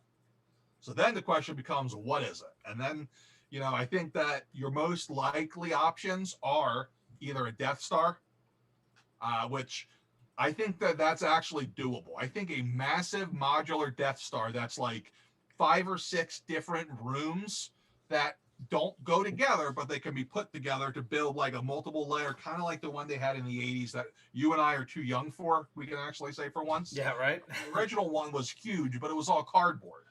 They could actually make a pretty nice one at a $300 or $400 price point where you have like a conference room, a trash compactor, the hangar bay, a hallway. Wow. And think about like the pictures you get out of that. Yeah. Like they could have the jump where Luke and Leia jump over for luck. For luck. Yeah, they could do so much cool stuff with a modular Death Star. I think that's the least risky thing they could do. They could also, going back again, following things they've done, I could see a modular cantina too.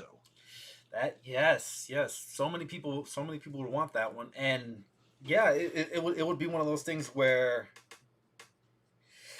it's God, the product sells itself. The product sells itself. Yeah, I think the guys who do the decision making for Hasbro, they're pretty smart about following what's going on in the secondary market, which is one of the reasons I like watching it, because you can kind of see what they're thinking. They have to see all the people selling custom cantina stuff, custom dioramas for hundreds of dollars, and they have to be saying to themselves, we can do this licensed. Yeah. We could throw in, we've never gotten the bartender from episode 4. Throw him in as like a stretch goal. Yeah. There's no droids in here. Definitely. No, they could have. We already got the Cantina Han and Greedo set they did years ago. Yeah. They could make it so that connects into it. Who shot first? Oh, Han always shot first. Absolutely. Every time. Absolutely. Every time. Let me Darth Primus likes the HasLab Death Star idea. Yeah. He said he has the Kenner version. Go ahead and run with it, Big Nerdy. Keep talking about keep talking about that. I just got a text. I gotta see about something, but go for it. That's cool. I'll hit it up. I got chat in front of me too. Okay, Greedo got it right. It's Warrer. I think that's his name. But I'd be totally in if they did a Death Star like that. The question becomes like, First of all, price. I think they want to stick around 350 because think about it. The last couple HasLabs, we got the Sentinel 350, the Razor Crest 350, the the Unicron I think it was for Transformers 350. So as long as like that seems to be their sweet spot. They did the sail barge. A lot of people don't remember this, but the sail barge they had to like extend the time to get it to sell out. Meanwhile, all this other stuff, it's sold in like 48 hours. So, yeah. What do you guys think? Who would buy what would you rather have?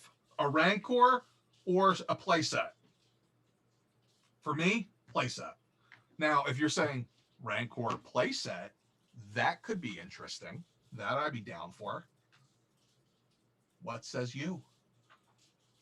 And then, of course, we also got the other one, the other HasLab, the Fantastic Four HasLab. There's a lot of people talking about that. My mind, that's got to be Galactus, right? Like, I will not buy a Fantastic car. That thing could do my taxes for me as one of its features, and I still wouldn't buy it. I have zero nostalgia or affinity for the Fantastic car at all. Now, if you give me Galen, removable helmet on him, I'm in. All right, Greedo wants a Death Star. That's good to hear. What about the rest of you guys? You're all quiet on me.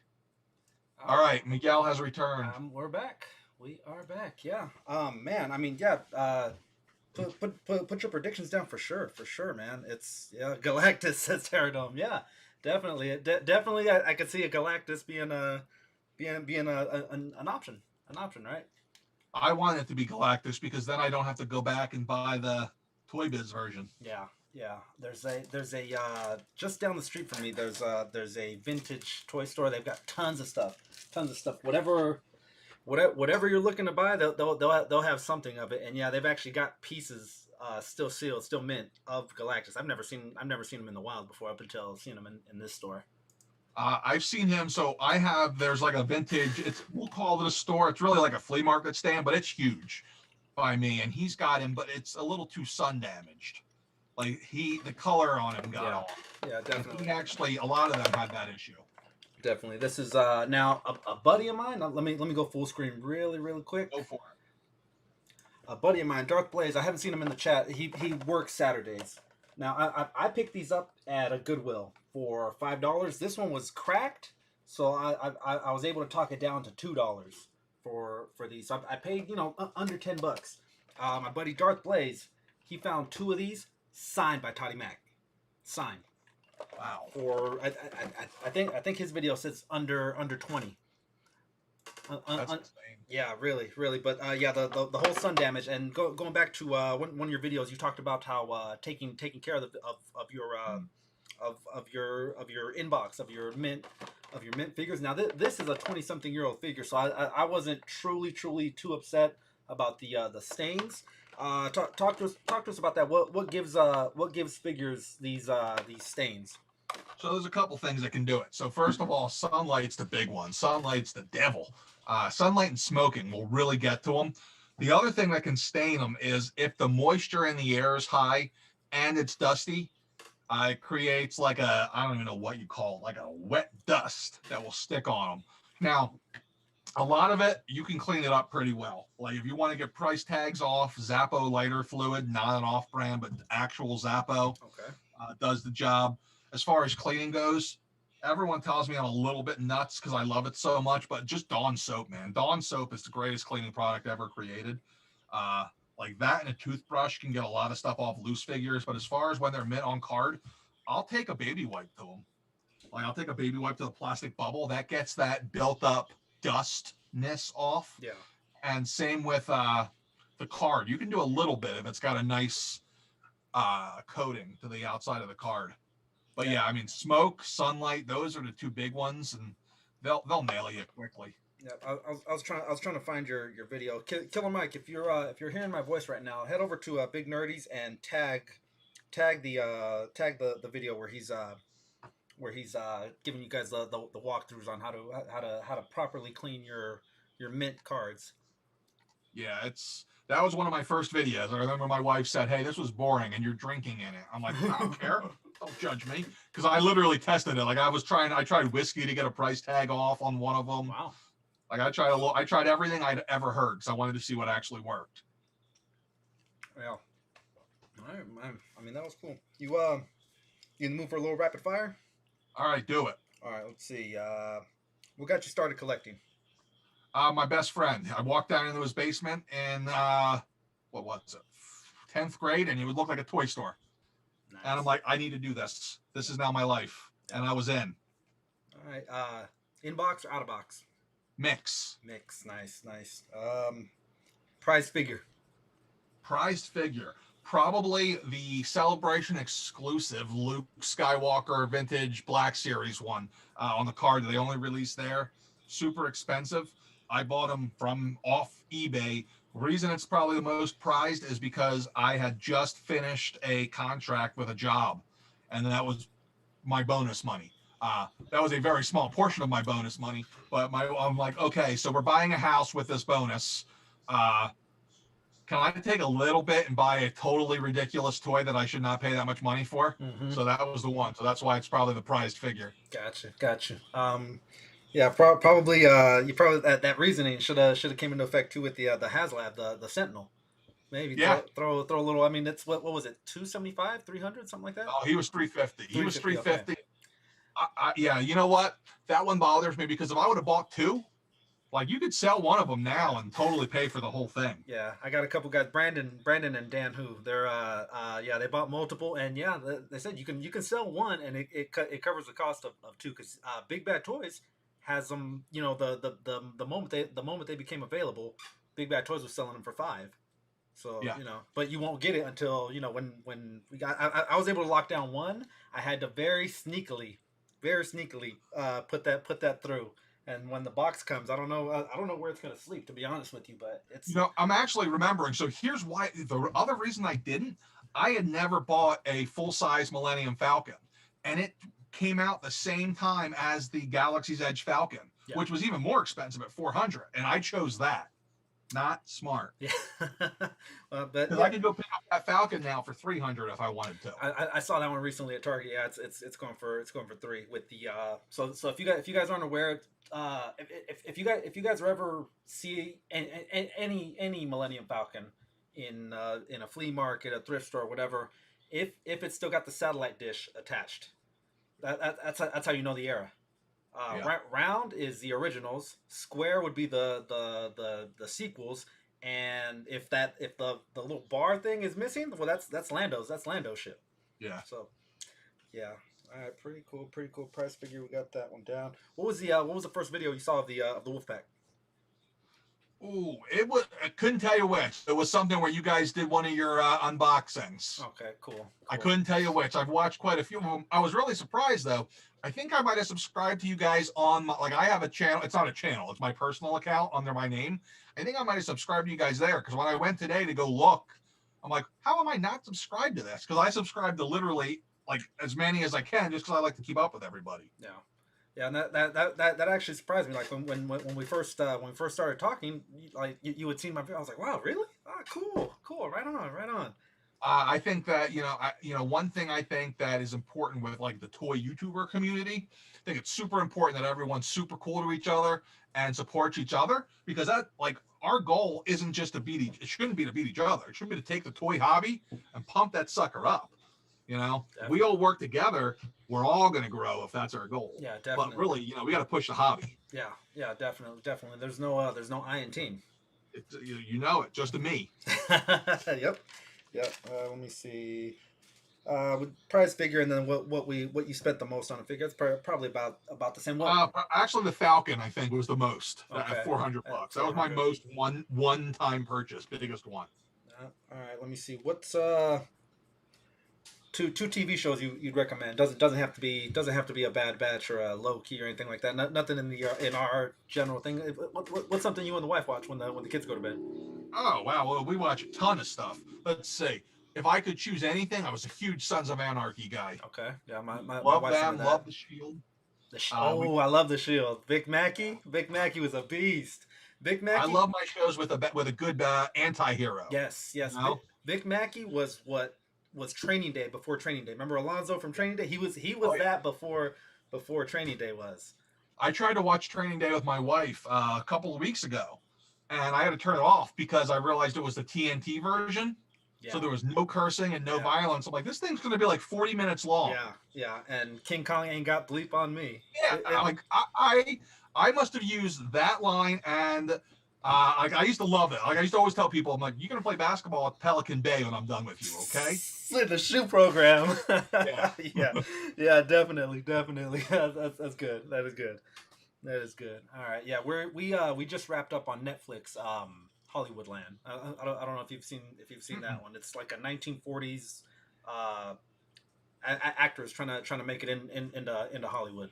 So okay, I'll have to look at it. We just finished Jupiter's Legacy on there. Okay, yeah. People were recommending that one. I told them I wanted to because I'm kind of in between my primes right now. So, but I need to finish watching The Boys and then Invincible. Those I haven't finished Invincible yet. I haven't finished that yet, largely because I don't want to have it on when the kids come in because I don't want them to think they can watch it. Yeah, I'm like super careful with that one. But we finished Billions, which was that was good. Paul Giamatti, that was on Showtime. Okay. Now, if you want a good laugh, like one of my favorites, I can't believe I forgot this. I'm waiting for season 2. Is Righteous Gemstones. Okay, that's on. So it's HBO. They've only done 1 season so far. So it's John Goodman as like this typical Southern pastor, and it's his family, and it's basically just talking about like how crazy they are.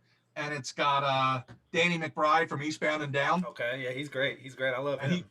He plays like a priest. Wow. You learn exactly how good the show is in the first like 5 minutes. Okay. They're in China baptizing a bunch of people in like this giant pool, and he's fighting with his brother about who baptized more people. And like he's got this Chinese guy holding him under the water because he's fighting. So, oh, sorry, bless you. Yeah. It was funny.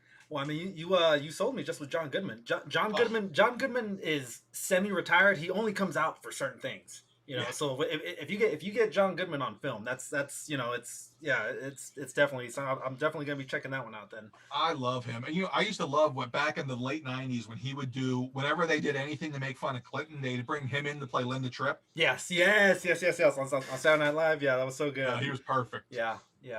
And then they would get who would get Janet Reno was Will. Oh, it was Will Ferrell. Yeah, that was another good one. Yeah. For people who are in their 20s right now, it's a collector's crush. How you guys doing? For people in their 20s, that joke probably right over your head. But Saturday Night Live always has good political jokes. They were killing it in the late '90s, early 2000s when they had Daryl Hammond as Bill Clinton, the best Bill Clinton of all time. Yeah. Like I almost, like when Hillary was running for the White House, they kept having him on, and he'd be like, "I just need to get back in that White House again, parties all the time." Yep. And I was dying. Him and it was Will Ferrell did George W. Yep. They know how to do their political skits, man. Yeah, and they've been doing it for 30, 40 years.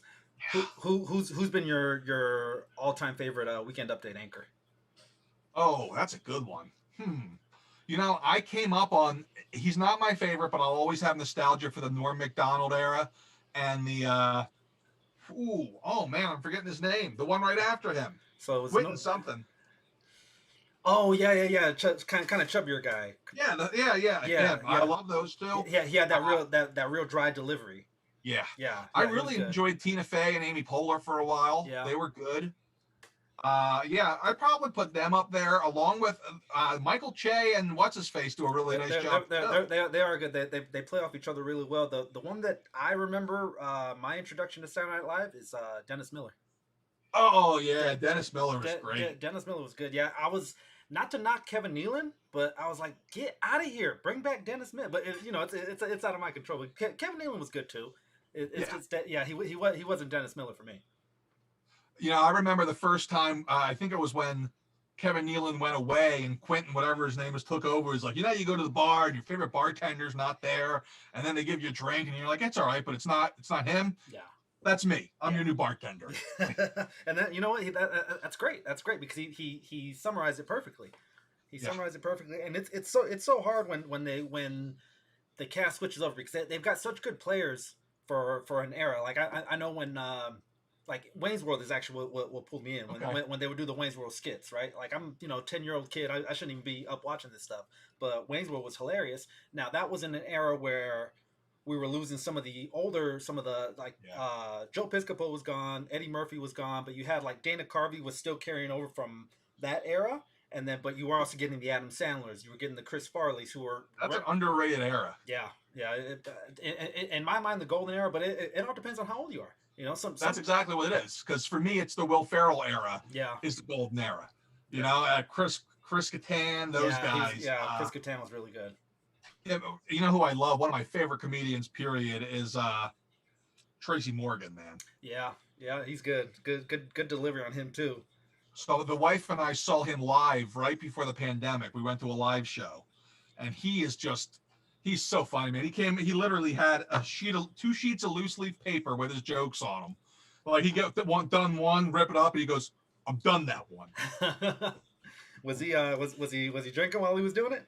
No, so he was in a really bad car accident like 4 years ago. He got ran over by a truck, and he was talking about. He goes, "Man, why couldn't it have been a Walmart truck? I'd be rich right now." Yeah, I think he had I think a friend died in that crash too. I think. Yeah, he talked about it. It's scary stuff, but I mean that's what I like about him. He was like, he turned it into a routine while still being respectful. I mean, I love him. He's great. Yeah. Tracy Morgan, really good. Tim Meadows was also great with the ladies' man. Yeah. Oh my God. Okay, so my wife is in the chat, right? When we first started dating, I believe the Ladies Man movie was not. It was still fairly new, fairly out. And we're watching something with Don Cheadle, and she's like, "Oh, there goes the Ladies Man." I'm like, "No, that's not the Ladies Man." She's like, "No, that's the Ladies Man." It was like we were freshly dating, so I'm not gonna get out of here if you don't know the difference between Don Cheadle and Tim Meadows. But yeah, to this day, she'll do it just to piss me off. If we're watching an MCU movie, it's like, "Oh, the Ladies Man's in this." Oh, that's funny. Yeah. That's funny. Yeah. No, you got to make her watch. Mean Girls. Be like, no, it's the principal. Yeah. Yep. Mean Girls. Good one. Oh, good stuff. Yeah. Let me see. You want to do a little more, just firing off a bunch of stuff? Yeah, hit me. All right. Preferred store to hunt. What's your go-to if you're gonna hit something up? It's usually Target, just because I know that I'm not going to have to wait in line for 2 hours if I actually find anything to pay for it. Yes. Walmart's near me. They open like one self-checkout. Yeah. What are you guys doing? Yeah. 19 lanes and all of them closed. Yeah, you're right. Yeah, I mean, I get it if you don't have employees, but how hard is it to stock a self-checkout with employees? Yeah, really. What's your preferred time to hunt? So preferred time is in the evening, but you never find anything. So I try to get out in the morning when I do go out. Yeah. Back in the day, I was a middle of the night guy at Walmart. Okay. Go through the skid. Yep. That was the way to go. Yeah. So that's definitely. I talked about it in my last this last hunt is those shipper boxes sitting out there. You can go through. I mean, don't tear it up so that because someone will have to clean that up. My aunt works at Walgreens. We call her our man on the inside, who's actually a woman.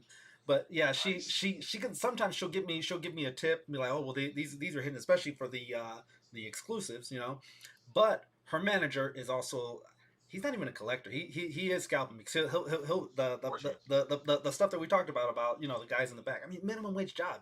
If you can flip something and turn $100 profit, I can't knock you. You. But it's whatever. But yeah, just be respectful to the workers, man. They're people too. They've got families. They're trying to put food on the table, things like that. And my rule: if you open something on a skid and you open the box, you better stock that box. Yeah. I'll take the box with me. I'll be like, I'll take out what I want. I'll go over and I'll stock it on the shelf. They're like, "What are you doing?" I'm like, "Stocking." Yeah. So for targets in the mornings, I call that magic hour.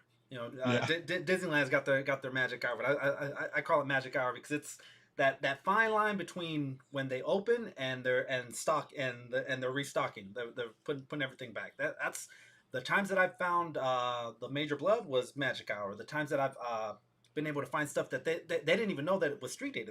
They're just putting it out. So I think the Shang-Chi wave Okay. and Modoc and a bunch of that stuff. I was able to get like almost a week and a half before Nice. the street date. Yeah, I had guys like Shartimus and MCU were asking me how I did it, and I was just like, yeah, if I tell everybody, but yeah. Artemis is usually months between the street date. Yeah, and that's so ridiculous. So ridiculous. Why? Well, that's what happens when, I mean, he's a good guy, but I'm sure like he doesn't really say anything too negative about anyone, so they probably like him. Yeah. The Hasbro people. Yeah. I don't know if that's where he gets them or not, but hey, more power to him. He's the OG. Yeah. Well, I mean, you definitely have to have your ears to the street almost, and have street level guys like me. Like I'm not gonna lie. When I get something and it's hot, I'll shoot him a message. But hey, bro, you need. He's right down the road. He's 20. Oh, really? Yeah, he's 20 miles away from me. So That's cool. yeah. I don't want to name drop or anything like that, but He's a good. I mean, I've talked to him a few times in chats. He seems like a really cool guy. Yeah. But yeah, like no more power to him if he can do it. Go for it. Absolutely. I'll tell you, when I started this game and I was like, okay, what's my advantage going to be? Maybe it's finding figures first. Couldn't find anything. Yeah. So like it's like, well, I can't find it before anybody, so I better find another skill. Yeah, right. 22 people in the chat, guys. If you guys want to check out Dan, who's going to have an interview with Shartimus Prime this Thursday, 12 p.m. Pacific, 3 p.m. on the East Coast. So if you guys are free, or catch the replay, but yeah, give Dan Who a follow. He's that's a great part about this guy. All of us seem to talk to each other on YouTube now. It's nice. It's a very close knit community. It's a very close knit community. You if you don't know him directly, you know of him. You know guys that are okay with him and stuff like that. Yep. And I mean, just like you, I'm pretty sure I made a friend in Matt over here. Big nerdy himself. You know it. Yep. All right. What YouTubers inspired you to make your content? So, that's a good question. I don't know. You know what? How about you ever see Watch Mojo? They do the movie countdowns. Yeah. I really love the style of those videos, and that was a big part of the toy countdowns. How I got into that was Watch Mojo. Yeah, and I mean, everybody loves a good top 10. Everybody loves a good top 10. Yeah, you know it. Toy Galaxy, love his stuff. You can tell he's got a production background without a doubt. Yeah, very highly produced. Definitely, and I've seen like the your Modoc, the video you had. It was there was traces of what I liked about Dan Larson was when the Juggernaut Build-A-Figure wave. Right, when he made one that I really liked, the comparison of whether you were to go to build it piece by piece or go with the select. He had a very similar to the way you had round by round with who won. Yeah, Dan Larson was a big inspiration for me to try to do some of this stuff.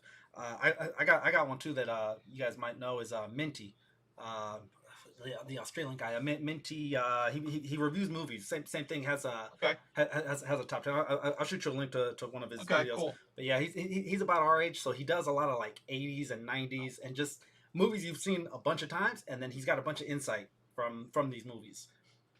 I'll tell you, like for me, I also will watch. I like to watch things outside of our bubble to get ideas. Yeah. So like for me, like the way I did that Modoc was actually based on a. I don't even care about guns, but it was on a gun comparison video. Okay. I was typing in like versus video, and a battle for a handgun came out. I'm like, all right, let me watch it. And the way they did their graphics and the way they did the whole thing, I'm like, all right, this is cool. This is inspiring.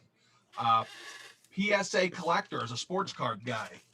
I watched him. He talks a lot about values. Like, someone should do this with toys. Yeah. That's where I get a lot of inspiration is outside of toys. How they can relate to toys. Hey, no, yeah, and you're killing it. Your comparisons, your reviews are great, man. I like it. Literally, I can watch it all the way through, and that's the best part about the top tens is people want to get to number one. Yeah. Oh yeah, they do really well. I mean, sometimes I'm like, I want to do something different, or I'm running out of top 10 ideas. Yeah. But But I move on to other toy lines. I'm trying to do things other than just toys, because we got other interests. Yeah, definitely. Hard. Definitely. What's a go-to snack? What's a go-to snack while you're on your hunts, or like a celebrate? If you found something that really got you excited? And do you celebrate with a meal or something like that? Talk to us about that. I try not to because I'm a fatty, got to try to not be. Yeah. But when my wife's not around, what the heck are they called? So, did you ever see the Kinder eggs? You kids ever get into them? Yeah. I remember those. They have a bar, like a candy bar, Mm. where it's the same thing. It's chocolate on top of like a nougaty thing, on top of a crispy crust. Woo! I'm in. It's nice. Yeah. And then Target started sticking the Pizza Huts into into their stores. Yeah. And they have the breadsticks, and I'm just like, well, I didn't put my wallet away yet. So Yeah. I mean, what they need to do is get it lined up or synced up like Costco does. Where you're paying. You need anything from? yeah, right. That's and it'll be waiting for you. I think I saw. No, it wasn't a meme. It was on Family Guy. Family Guy had a skit where they were talking about the restaurant in Target. It's like Target, where you send your fat kid to get pizza while you're buying them toys. Yeah. For me, you know what it used to be? You probably too, if you have that many out there. Kmart used to have Little Caesars. Yeah, I remember that. Yeah, my mom used to be like, all right, go sit at Little Caesars and eat pizza while I go shopping. Yeah, and they had the big ices. Yeah. Yeah, that was good times, man. Good times. Oh yeah. Yeah. Let me see. All right. Army building. Are you for it or against it? I didn't hear the question. I'm sorry. Army building. Army building, whether it's Cobra, Storm, or Clone Troopers. I'm for it because I think anything that makes for a cool collection, go for it. I'm actually on the site right now. I only have a couple left, but the new drop from this week, the archive wave, I'm selling sets of the 501st at a reduced price than if you bought them. I'm like, Okay. buy 6 of them and I'll sell it to you as a set. I think that army builders are, try to help them out. But I love army building. I don't do it because if you army build one figure, well, that takes away from your funds for everything else. Yeah. But if you've ever watched or seen a good stormtrooper army with Vader and the Emperor in the middle, how can you say no to that? Yeah, That's really, great. really. And the thing about army building is you need. I mean, let me know in the chat what you guys think, but I would say you need a minimum of 5. A minimum of 5 to be considered to have a solid group. Four. The thing with stormtroopers is they're like ants. You don't see one, right? Yeah. I gotta find a way to pin your website in and get you. I'm not the tech savviest as you saw. No worries. Everybody who hasn't been there, just head to nerdzoic.com. Real easy. Nerdzoic. Real easy. And then I'm about 5 minutes behind everybody on getting toys up just because I'm slow. But other than that, if you want to make sure, especially if you're a minimum card person, just let me know. People send me emails. Hey, make sure it's extra minty fresh. I can do that. Nice. Hope someone asked earlier if there's ever going to be. They said they wish the fan channel stores had brick and mortar places. I could tell you that ultimately that's my goal someday, and I can tell you that Dorkside Toys is going to have one soon. Okay. Nice. Yep. All right. You've got the kids. So Xbox or PS? So, yeah, Nintendo Switch. There you We're go. at that age. There you go. Yeah. I got a PS4, but that's mine. I use that, and I literally just play like sports games and Grand Theft Auto. Yeah. I'm the same. The kids play the Fortnite and stuff like that. I recently picked up Fallen Order, Jedi Fallen Order. Okay. It's actually a pretty good game. The beginning is very slow, but once you get your force powers, oh man, watch out. It's funny you say that. I forgot, but I got that for like Christmas, and I forgot. I never even opened it. Yeah. I forgot it was there. Yeah, try it. So I know what I get to do later. Yeah. Yep, definitely. And it's got I want to say his name's Cameron Monaghan. He played the Joker in nice. in Gotham. Okay. And then he's in like all 10 seasons of Shameless, or 11 seasons, I think. Yeah, good actor, and he's the Jedi, and that game is canon. The game is canon, so it was. Let's rewind. Maybe 6-8 months ago, when we knew that we were gonna get at the season finale of Mandalorian. We knew we were getting some kind of Jedi coming in. We didn't know Ezra might be out there. The guy I just talked about, Cameron Monaghan, his character might have been out there. Obi-Wan. We didn't get the tip. we got the whole enchilada when we got the Yeah. when we got Luke Skywalker. Yeah, the digital face print was not 100%, but it's Hey, I'll take it. yeah, You know definitely. who I definitely. want? I want the guy we didn't see die. I want Mace Windu. Yeah, that was another speculation. It's like, well, Yeah. he'd find a way to get to survive that. Yeah, definitely. All right, what's an anime you're not afraid to say you enjoy?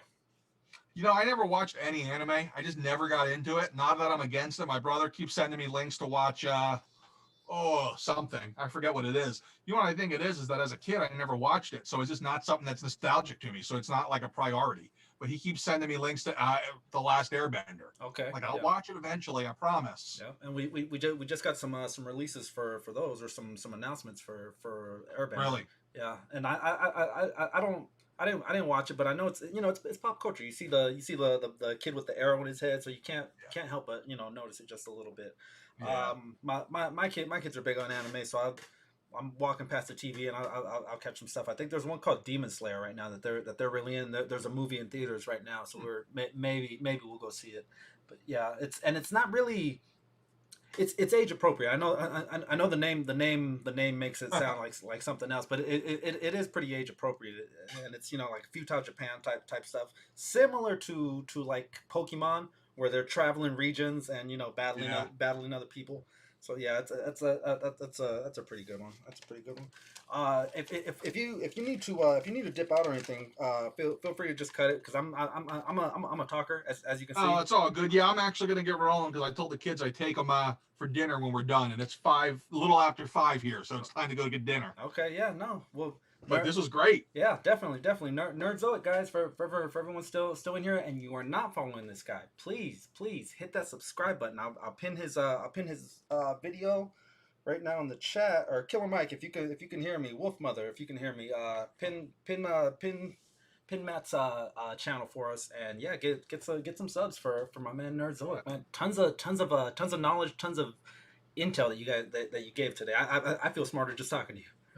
If you guys want to see some more intel on, I think Monday night, I'll have another toy dealer on with me who's been doing it a lot longer. He's helped me out with a lot. Toy Snowman, he'll be on with me, so check that out. Okay. But yeah, man, sometime soon I'll have to shoot you my schedule, but I love to have you on for a live. Yeah, no, definitely. I'm more than willing. Awesome. Well, you have a good day. Everybody in the chat, have a good rest of your day, and I will talk to you all later. All right. Deuces. Peace out. All right, Nerdzoic, guys. Nerdzoic. That was a really good interview, man. I really I mean, gave us a ton of time. We're what time is it here? 2:00. We've been streaming for quite a while. Shout out to Nerdzoic, guys. If you guys have never checked out his channel before, he's got a lot of good content, a lot of variation of stuff. So there's you're bound to find something that you like from his content. Yes, great chat. You're right, Clink. We still got some mystery box stuff. This one came in from Valley, the homie Valley 559 hooked it up. He's in the chat now. And we've got, if you watched our toy hunt from earlier today, we've still got that in here. At the very top of the chat, I had Killer Mike pin the video for our giveaway, the 1,000 subscriber giveaway. So you're gonna have to drop a hashtag in the comment section, tag 2 people. Hopefully you're subscribed to the channel, and hopefully you're following us on Instagram. That's it.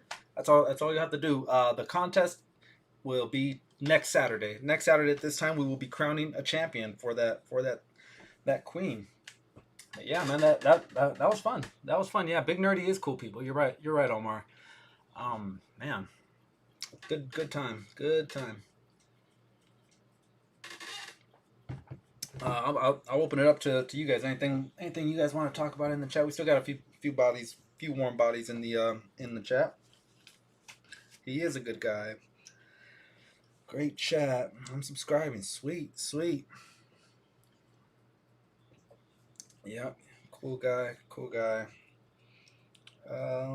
Toy Galaxy's awesome. Yeah, we got Collector's Crush in here. Greedo and a Speedo gets around, man. I just barely met Greedo last week. He came over from when Collector's Crush was in here. But yeah, man, that was fun. That was a really good. Oh man, Greedo, you.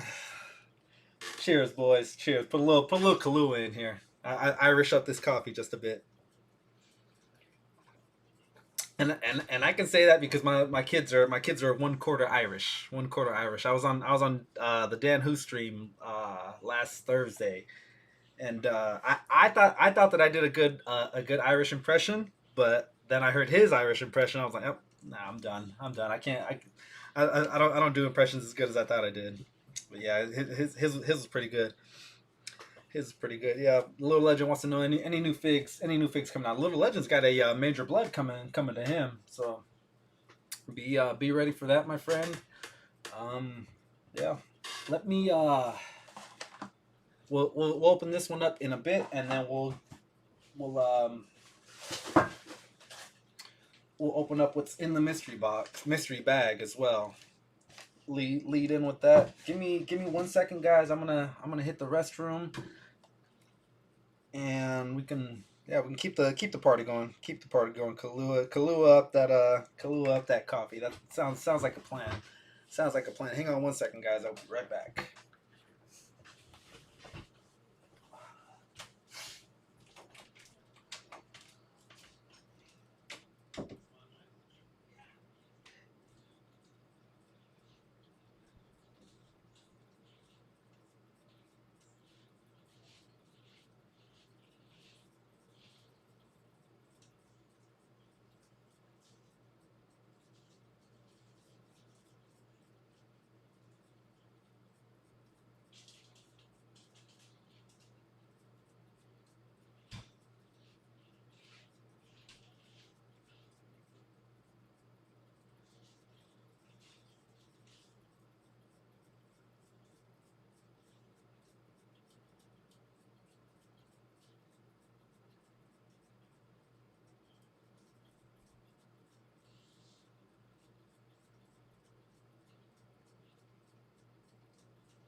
Huh?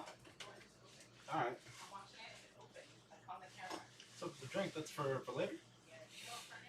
For now? Freaking Greedo in a Speedo.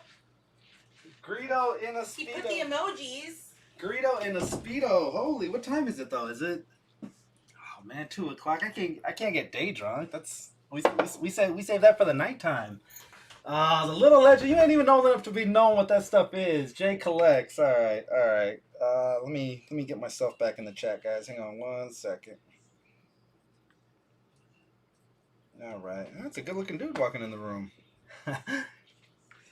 All right.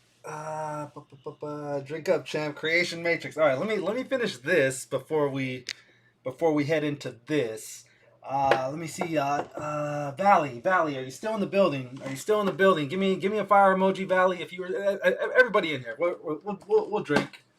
But yeah, give me a fire emoji if you guys are ready for me to open this one up, and I'd like to get Valley's opinion on some things. All right. We won't need the headphones unless we get another guest. Will we get a guest in here? Let's see. Finally made my channel. All right, cool. All right. Fire emojis. I believe we don't have We don't have access to Valley. All right, it's all right. It's all right. We'll get it open.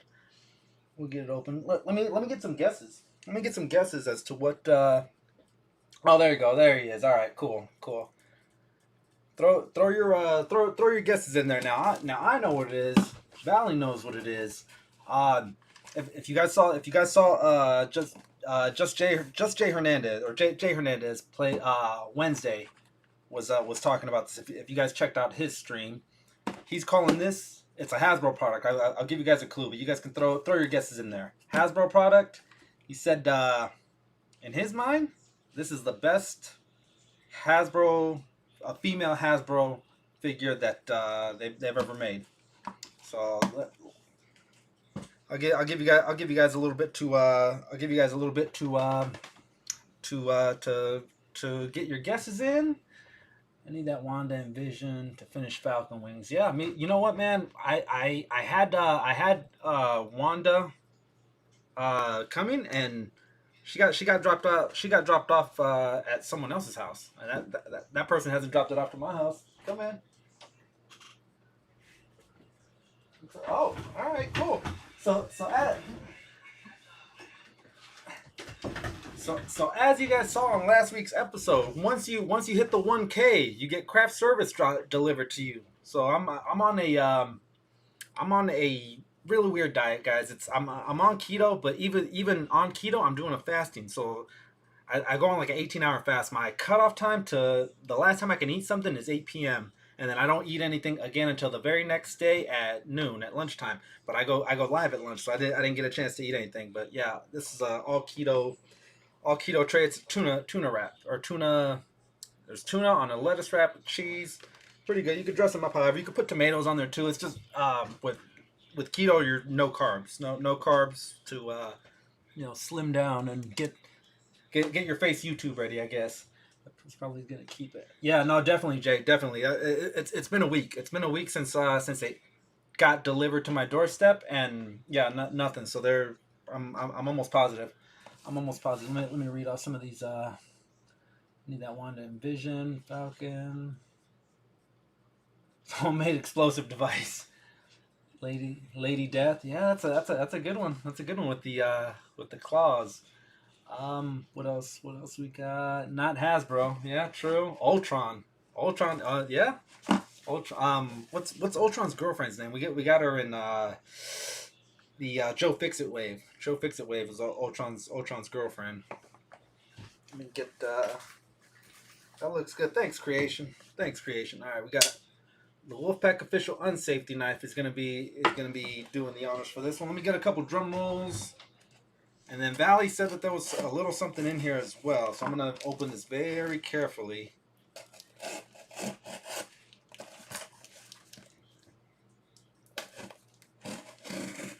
All right. As rated by Just Jay Hernandez, saying this is the best female Hasbro has ever produced. Hey, Frogman. Yep. Jacosta was the name. Creations. Yeah, you got it right. All right, so we got a little note from Valley. Valley, is it all right if I read this out loud, or let me know if it's okay. Andy Davis in the building. What's up, brother? What's up? Oh. Valley, bro. You know what, man? That warms my heart what you just did. That really does warm my heart. What you just did, man. That was freaking awesome of you. Thank you. All right, let me see. Just want to say we appreciate all the awesome content you guys put out. Always down to help out when I can. Here's a little something in here I think you guys might need as well. Couldn't see my man go out like that. Take care, Wolfpack, Campbell's family. Appreciate you guys, man. Handwritten note from a good friend, Valley. Thank you so much, brother. Thank you so much. I'm actually thinking about doing another stream later tonight as kind of a just bringing guys on, just talking figs, talking smack, just everybody. You don't have to be the big name guys to come on here. It's just if you're around at that time, come in, pop in, say whatever. But yeah, I'm debating doing a night stream. give me a thumb up emoji. Give me a thumb up emoji if you guys want us to do something like that. Just bring random people in, talk figs, talk whatever, talk about life, and we'll see. Now I already saw the extra thing that he threw in there, and we'll see what it is. We'll see what it is.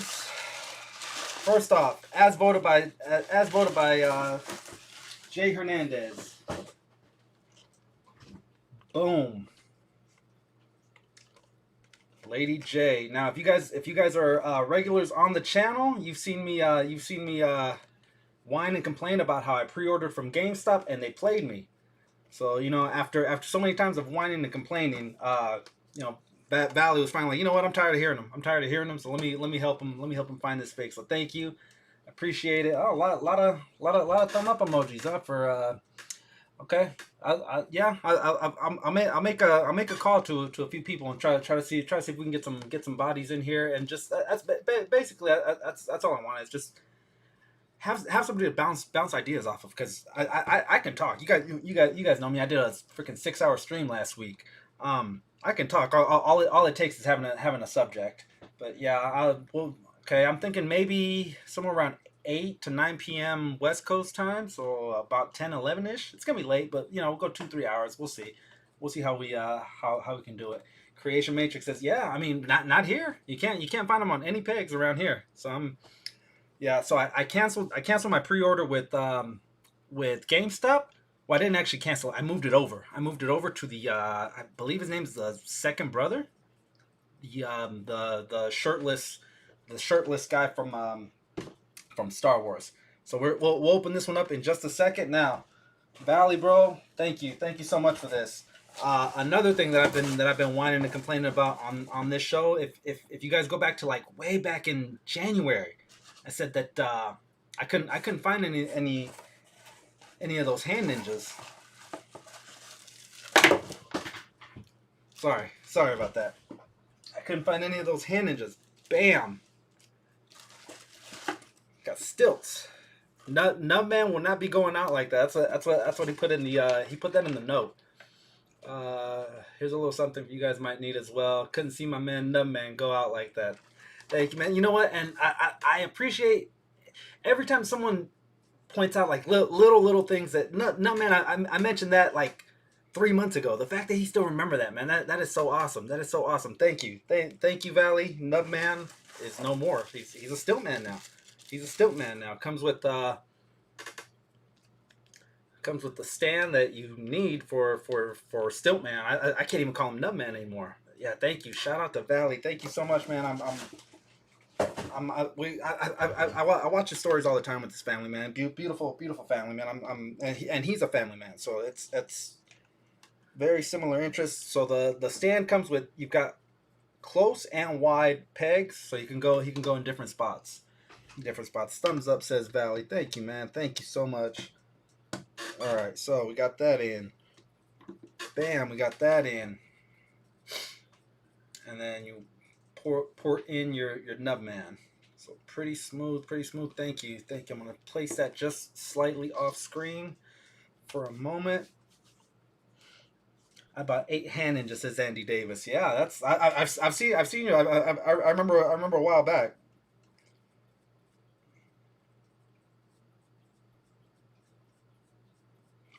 I remember Andy Davis a while back had I was seeing pictures. I was like, damn, I can't find a one.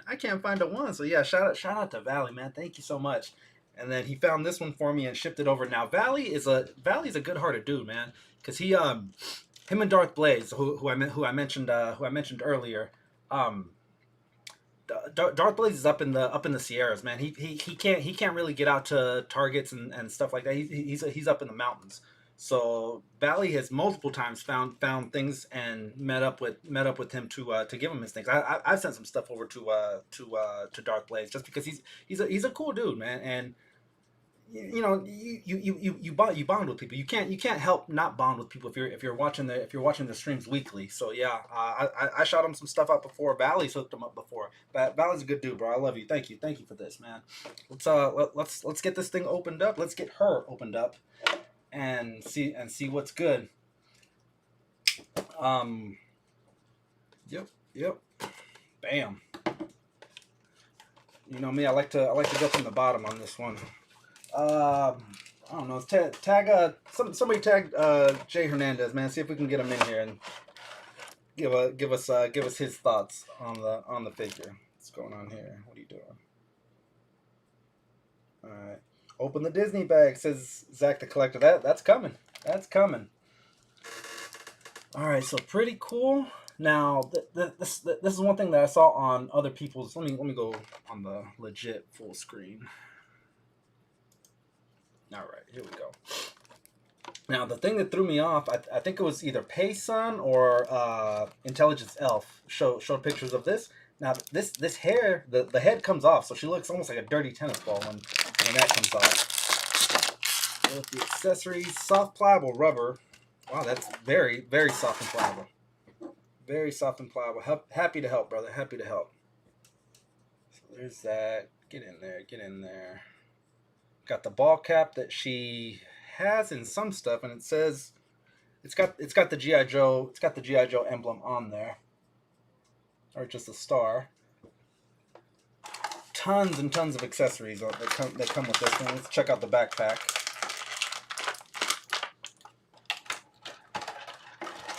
And it's got this little arm, I guess. We'll get it figured out when everything's out. I haven't seen anyone's full blown review. I caught Jay Hernandez's part of it, and yeah, voted by him. Got the blaster.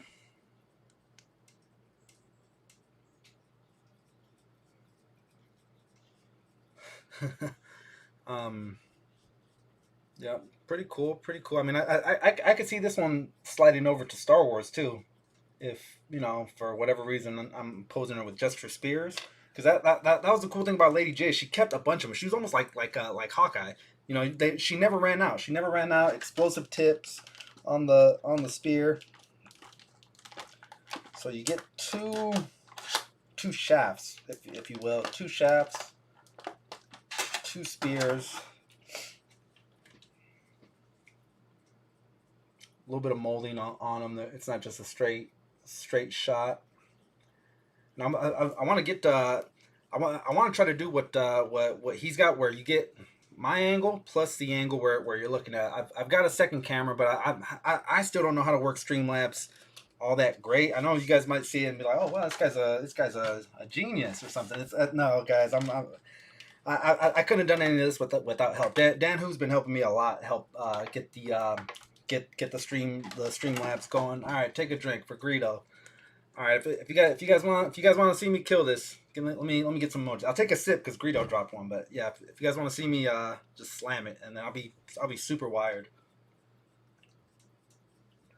But yeah, definitely you need help with this stuff. I mean, when Collector's Crush was on, I told him I'd help them get started. Just kind of pay it forward, return the favor. When someone's really nice to you and gives you solid help, it's almost greedy to just try to keep it to yourself. Like Nerdzoic said, it's let's try to get everyone to grow. There's his knife, her knife. Sorry, nice, kind of a little bit of detail in there. And then you got the spears, and then I remember her having like grenade tip spears, almost like what Rambo had on his arrows.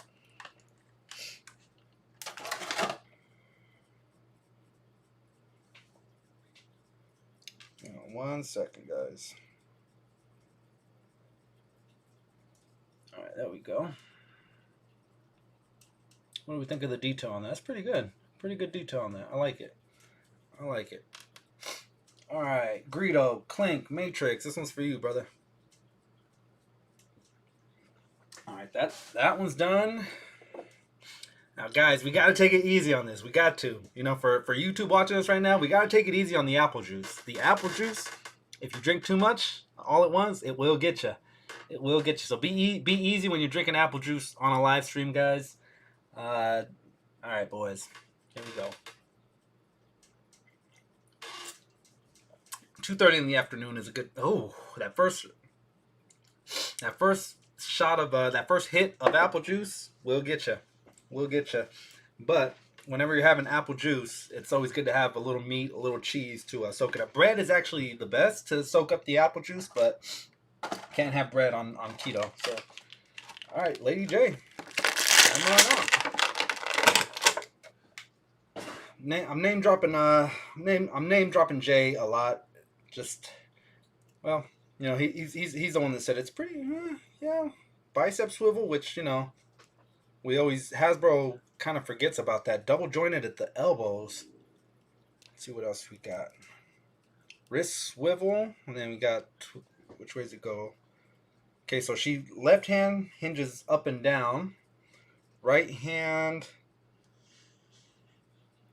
also hinges up and down. So you got the trigger hands with the ladies. You get full 360 rotation. That high up. Not really like a butterfly joint. You get the sash has a hole in it, so the backpack can port in while it's while she's got it in there. Omar Vasquez. All right, cousin. That's actually my last name. So that was another reason why I've been I was like, oh man. Well, especially like in the chat, I click on the name and it says, well, block. I was like, well, no, I don't want to block this guy. I want to actually add him on. But yeah. So right on, Omar. Get at me on Instagram. Let's be Instagram homies. But yeah, cousin Omar, this one's to you. Apple juice all the way. All right, so she's got holsters. She's got a little pouch. She's got a thigh cut, which is really good. I mean, it's Hasbro. Hasbro puts thigh cuts in. Toddy Mac, I'm looking at you.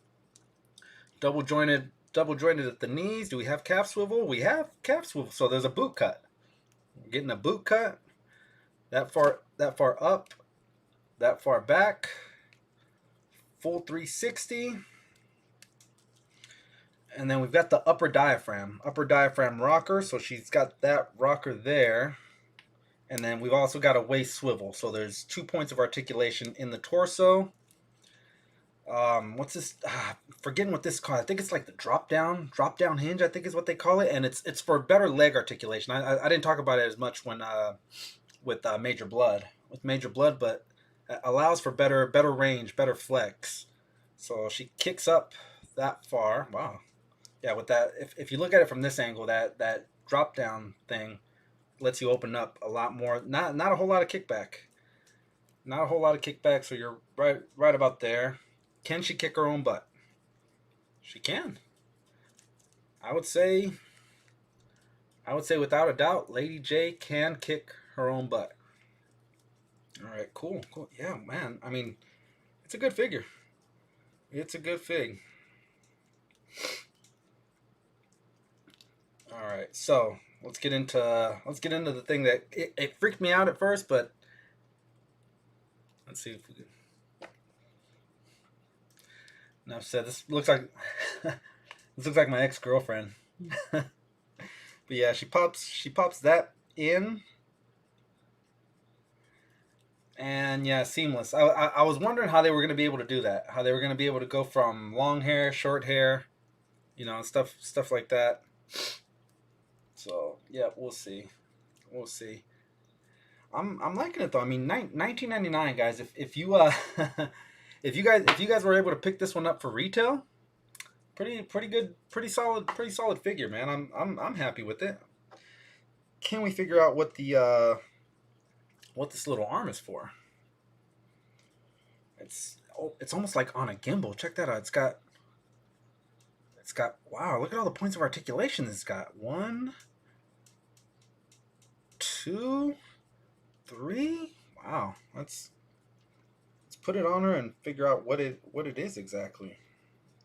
I like that they modernized the figures, right? Like even with Firefly got that little tablet. You know, tablets didn't exist in the 80s. So it's almost like a recticle, like an eye recticle. You know, I don't know if you guys remember Aliens, the part two, the Colonial Marines, the ones with the smart guns. They had the little thing going over their eye to, you know, the aiming thing. Where have we got a little I want to say clamps, almost like clamps so that they pop in. Oh no, there you go. Something like that. And then these poured in. I'm pretty happy with the figure, especially because I've been waiting so long. So thank you one more time to Valley. I can't drop enough thank yous right now. And then that pops in just like that, clicked in. So she's got her throwing spears. The only thing is the original from the 80s, it was more of a sack. It was more of a sack where she kept them in. The knife slides into just about every GI Joe now has a removable knife in there, so that looks pretty cool. She can hold the gun, and I've seen images where you can insert these in there, something like that, right? Yeah, there you go. There you go. So it's almost like a spear gun. Pretty cool. Pretty cool. I don't know what it's going for on the secondary markets right now, but if you were able to scoop this guy up at retail at $19.99, good on you. Good on you. I've got Flint to pair her up with because that was they always made like couples. I don't know if you guys are familiar with the GI Joes from the era, but the TV show they always had couples. Flint and Lady J were almost. I mean, they wouldn't flat out say it, but it was they were an item, just like Baroness and just like the Baroness and Destro. Duke had Scarlet. Trying to think who else. Even in the animated movie from '87, when Duke's brother Falcon came in, they gave him a love interest. They gave him a love interest of Jinx, and Falcon was voiced by none other than Don Johnson. Yeah, Mr. Miami Vice himself was the voice of Falcon. Pretty good movie. Pretty good movie. Lady J figure is dope. Does the Disney Plus Winter Soldier look bloated? You know what, that one was not my favorite of the line. So I mean he didn't even come with a weapon. Like he didn't use a weapon in the entire series. So I get why they wouldn't add him, but you know, I want a Winter Soldier with the weapon. The leg is a little bit wonky. It's not too big of a deal. Not too big of a deal. But yeah, there you go. There you go. What's going on, Starger? What's going on? Opening up figs, man. Opening up the figs. But yeah. All right. So Lady J. Shout out to Valley. Thank you one more time to Valley for securing this bad boy. Shout out to Valley for getting me legs to Stiltman, as I did not have, and I missed the train. I missed the train on Stiltman for whatever reason. They weren't showing up in my neck of the woods. So yeah, Valley hooked it up with these and the stand. Thank you so much, Valley. Thank you so much. What's on your neck, bro? That's on for life. Por vida, as you say, as our friends to the south say. Por vida. So pop that in like that. I think this might be the explosive tip. You know how I said that she was able to throw like grenades and things like that. I think that's what that is. Not positive. Maybe that pops out and you got an explosive one. Ah, come on. Live TV. My hands are sweaty too. Alright. Clicked in. So there you go. And then this still shoots out, so you can push it. You can push it out. And bam. There it is. There it is. Lady J with the hat or not? I'm gonna say, while I like this, my mind's eye version of Lady J is probably more like this. In the 80s animated TV show, she didn't have the hat, so I'm gonna say that this one is I'm gonna say I prefer hatted Lady J. But yeah. Yeah, I might. I might go live tonight. I'm gonna see. I'm gonna see if I can generate enough enough buzz, enough going around. Yeah, I might do a live stream, doing a little bit of this, drinking apple juice on the streams, guys. Share, wait, no, give me you guys give me some chat emojis, man. If you guys wanna see me drink some apple juice. Hold on, guys. I'm just doing a little house cleaning with the. I'm bouncing around between Instagram and the YouTube. But yeah, maybe 41 likes in the building. 41 likes in the building. What's going on, fellas? All right. So, but that ain't it. That wasn't the only mystery box we had going on. We had Valley was kind enough to hook this up all the way from the 559. Thank you. Now let's see. Let me get a couple of drum rolls. Clap it up. Whatever you want. Let's see if we can give me some guesses. Give me some guesses as to what's in here. Now, if you saw the toy hunt that we dropped earlier today, you already know what's in here. So let me see.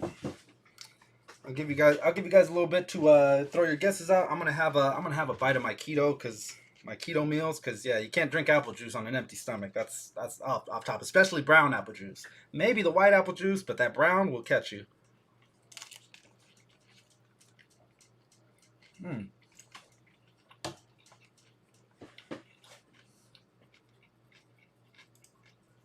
Sorry about that, guys. Sorry about that. Yeah, definitely all about the apple juice on this channel, bro. All about the apple juice, especially late at night.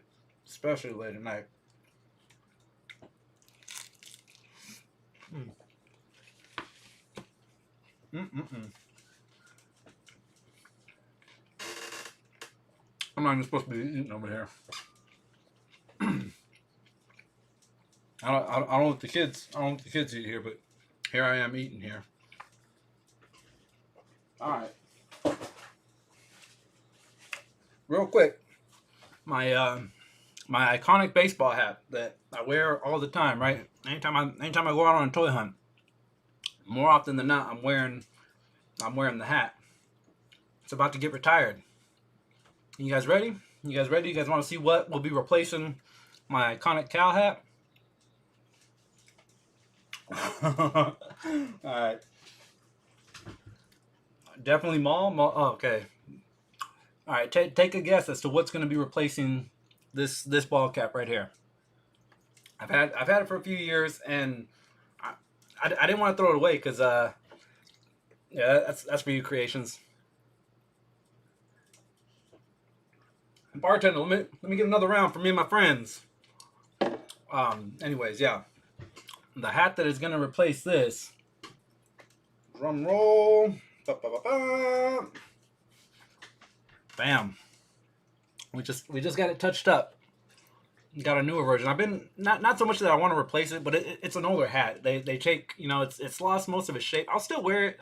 For the hunts, but yeah, I needed to upgrade. It's got the how baseball hats get the sweat in them and stuff like that.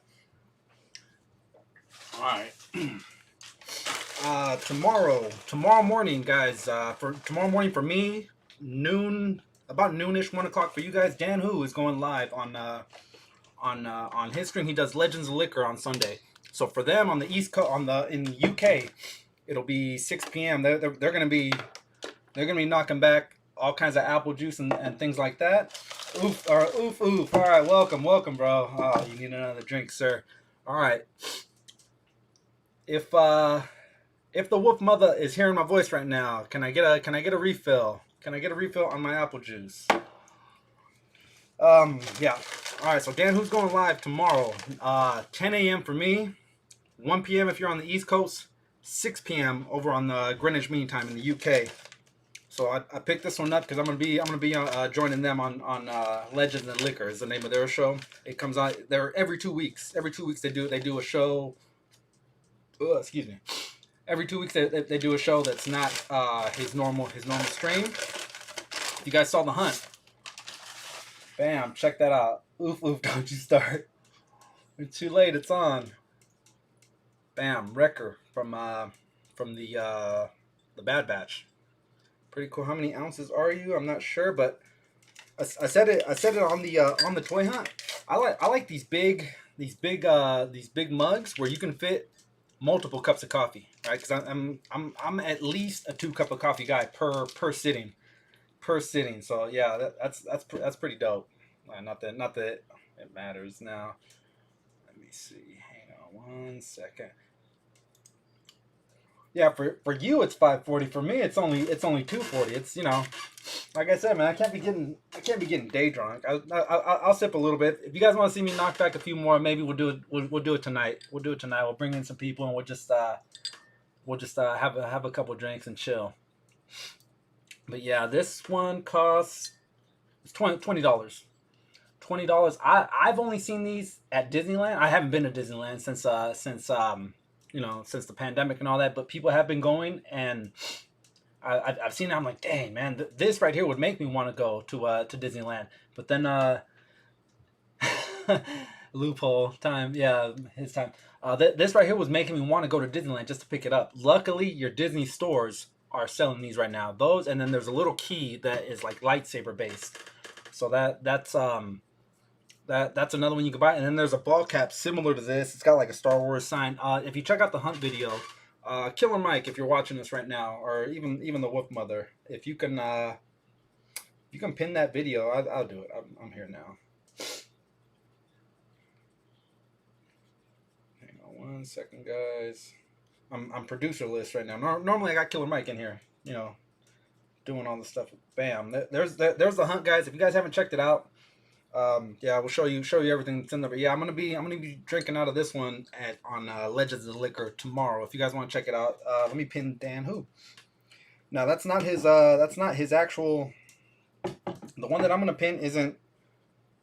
Hang on. It's not his. It's not the episode, but you can follow him and. Sorry, I'm so. I'll pin the link so you guys can check out Dan Who. If you've never heard of him, he's from the UK. Really good reviewer. Very detailed in the stuff that he talks about. So I just pinned Dan Who's channel. Tomorrow night or tomorrow morning for me, noonish, 1 o'clock for you guys on the East Coast. He's gonna be going live, and they do Legends and Liquor where you can talk figures, have a drink, stuff like that. It's, you know. Let's see. Hopefully, I'm not too hungover, but we'll see. We'll see. Time will tell. But yeah, we picked that one up. $20 for that one. This next one, guys. You guys know I'm super a stickler when it comes to making to opening up selects. But when something's this good, man, I want to get out there. Don't make me roast you again. No, oof, what it is I'm waiting for you to super chat. Once you super chat, that door will be fixed. The Wolfpack official ghost, no more. He won't be messing with nobody. I don't know how to pin. I just make snacks and fill drinks. Well, you're slipping. You hit it out of the park with this, and then the first one of these. But then, you know, let me hang on 1 second, guys. Whenever you have to go to the bar to get your drink, it's never a good sign for the bartender's tips. So we'll see.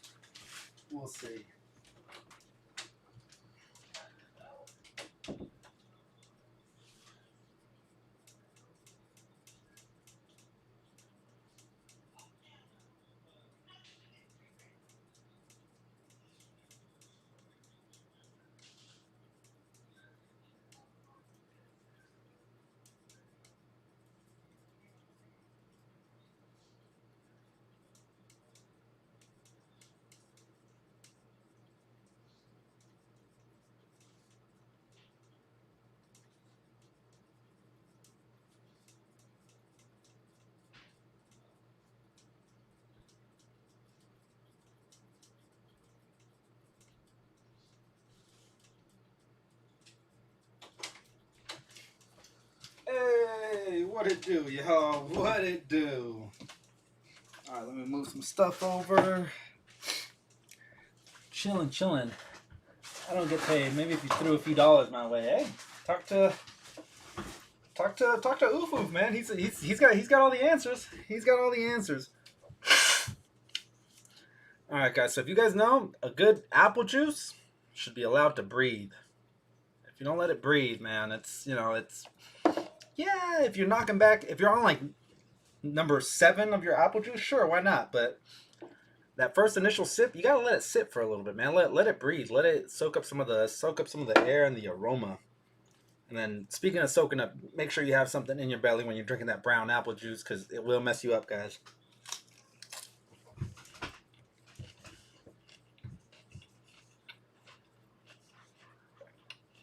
Did the ghost take over the stream? Says IE.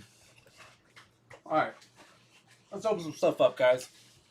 If you saw the hunt, we just tagged it. You saw the hunt we posted today. We went out yesterday. It was end of school year hunt. Boom. Darth Maul. Now, about a month ago, the little legend was at the Disney store, and he sent me a picture of this, and he sent me a picture of the Carnage, and he said, "Which one? Or do you want me to get both?" I was like, "Oh man!" Right away, I looked at my wallet, and I was like, "I've only got enough for one." So I picked the Carnage. I was like, "I'm probably never gonna be able to get this guy again." But here he is. I got him at 24. Now, I believe if you went to the website, if you go to the Disney Store website, I believe he's on clearance right now at somewhere around 19. So check that out. I could be wrong. But normally I don't like opening selects. They look really pretty when they're, box art. That's dope. That's, I can hear the song right now. Don't give me a copyright strike, YouTube. Oof. Yeah, Oof's in control of it. He's like, no, he was copywritten music. 7 days. There you go. 7 days. I was waiting for that. And I think we had Blue in here earlier? Apologies to everybody when I had Nerdzoic on. I was trying to give him my full attention, so apologies for if I missed you in the chat. I was kind of glancing over this way and then glancing over this way, trying to give him his full attention. Cool guy. Thank you again to Nerdzoic for coming on. All right, let's go.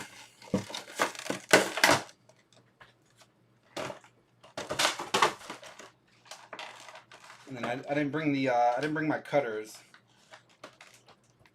I got these, but it's not the same thing as the Wolfpack official snips. Get a little Star Wars work. 7 days, yeah. You know what? The ring still to this day scares me. I do not want that little broad Samara coming after me. That to this day, the original The Ring freaking frightens me. Who's seen The Conjuring? We saw part 3 earlier in the week. Let me know your thoughts if you guys saw it. If you guys haven't seen it, say, hey, spoilers. I kind of spoiled it a little bit in that hunt video, but All right, let's see the artwork that comes with it. A bunch of busts. What do we think of those? Got Ray. I can't stand that red outfit. I don't know, for some reason I can't stand it. Every time they have it in the vintage collection as well, but I can't stand it. That Mando and that Darth Maul, that looks more like the Darth Maul from Solo. He looks a little bit older. And I like that Sith Trooper. That Sith Trooper's pretty good. The first slasher movies. Yeah, we talked about that the other night, right? Yeah, I've seen them all. Okay, so The Conjuring, I'm gonna say, yeah, probably 1 is my favorite. 2 wasn't bad, and 3 wasn't as good as 2, and it sure as heck wasn't as good as 1. For me, the Conjuring 1 is like really, really good. I don't have my cutters here. I don't want to leave you guys alone one more time, and while I go get them. But I've got the little snips. Probably should have had those ready for this. I didn't think that far ahead, I guess.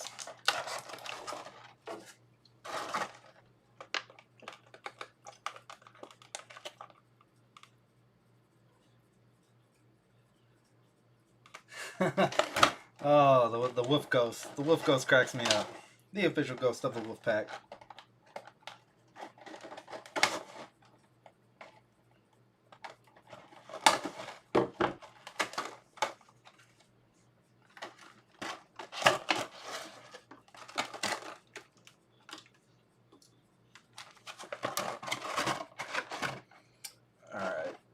cutting them out. We've got the blast effects. Almost like a what's that? Not a shingle, a sickle. Almost like a sickle, just cutting them down. I like that. I'm gonna try to see if I can combine that on any other lightsaber. Like I know we had the Count Dooku, who had the moving action. What do we think of these guys? Let me know if you guys have this figure. If you guys have opened it up before. I'm finding stuff out about it as we're going.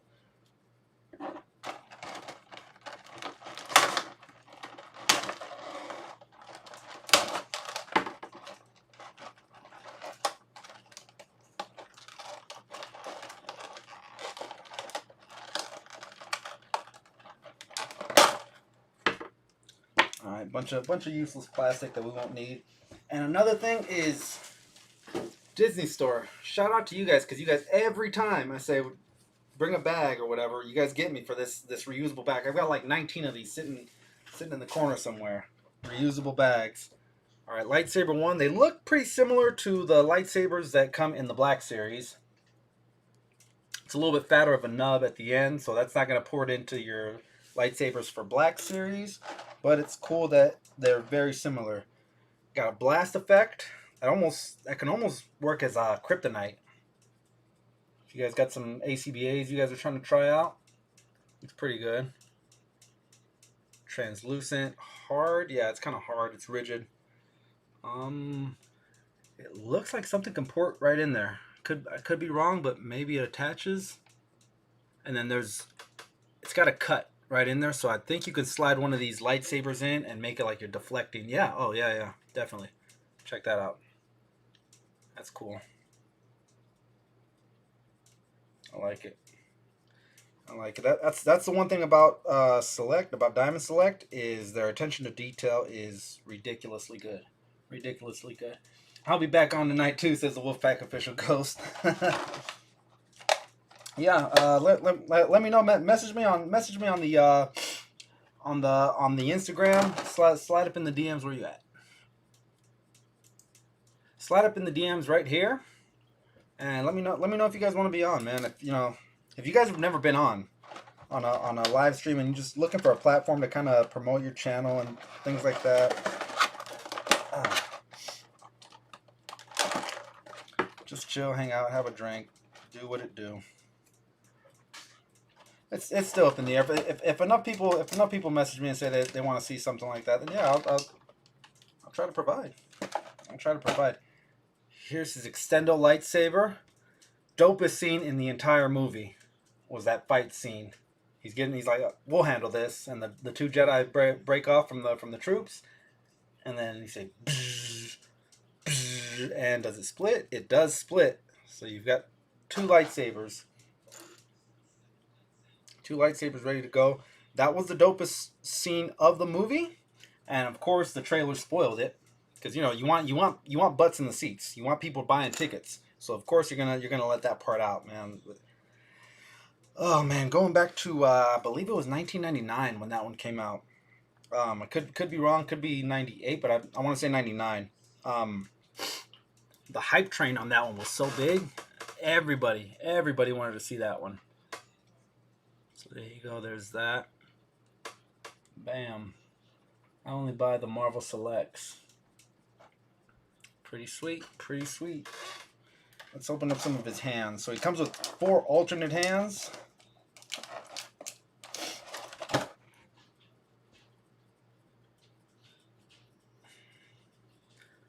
We got a right hand, we've got a fisted hand, and a gripping hand.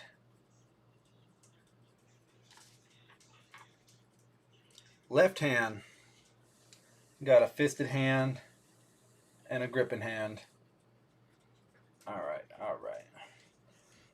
So four alternate hands, and then you got Mr. Maul himself.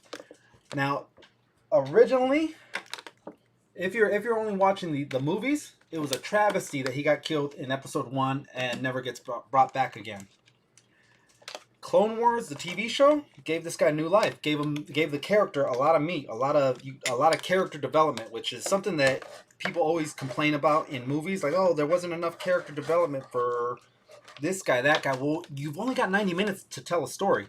Do you really need to develop a character? That's what these TV shows are for, and that's exactly what they did with the Clone Wars. The Clone Wars gave you a bunch of episodes where you learned his backstory. You found out who he was, how he came to be. You found out that he had a brother. You found out that he himself rebelled against the Emperor.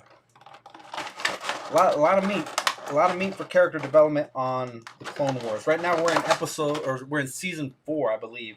Correct me if I'm wrong, Killer Mike, if where we're at, but I believe we're somewhere in season 4 right now. Phantom Menace is still one of my favorite because it's the first Star Wars content I ever saw. Yeah, exactly. It's one of those things where it's your the age group you're in. We talked about it with when Nerdzoic was here. It all depends on the generation, where you came into the game. Bam.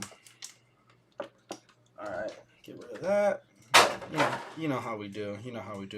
Now it's a select. They don't have ridiculous articulation. It's more the look. 3 o'clock. All right, Greedo and a Speedo. There you go. You know what? Matter of fact, I was getting kind of thirsty. So yeah. All right. Cheers to you guys. I'm feeling a little lightheaded, guys. I can't lie. I've had like a half a drink. Well, remember we talked about fingers, right? That first drink was maybe 1 finger. This one was 2 fingers. So I'm about three fingers in after this. 3 sheets to the wind, if you guys know what that means. Cheers to you, Greedo. Appreciate you guys showing love on the stream, guys. We're coming up on hour 3 right now. 19 people in the building, man. Show some love if you have not already. Drop some likes. Just pop in and say hello, man. All the whole waiting in the shadows or hiding in the shadows, man. Just let me know you're here. Let me know you're here as a YouTuber, as a content creator, man. You guys are the you guys are the ones that make the stream. You guys give us the energy to wanna keep going. When you guys are engaging in the chats, I've talked about it tons with Dan. Who has streams where he's got over 100 people. The last stream where he was doing the reveals, he had 300 people in there. The chats really do make the conversation engaging, man. Whenever you guys are participating and things like that, that's awesome. That makes me want to keep it going. The reason why we went freaking 6 hours last week is because we had good participation in the chat. We were all having fun. All right, drink emojis. Shout out to IE. Shout out to Greedo and the Speedo. Who else we got? I remember my dad taking me to see Phantom Menace when I was a kid. Yeah.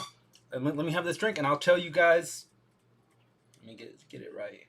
I'll tell you guys the backstory of this poster right here. Right there. This is for Greedo. This is for IE. Cheers, brothers. Oh, snaps! All right, go. Let's go. All right, so he's on the cover. He's on the cover of that poster. So in what year was that? Killer Mike is 2008. It's probably about 2011.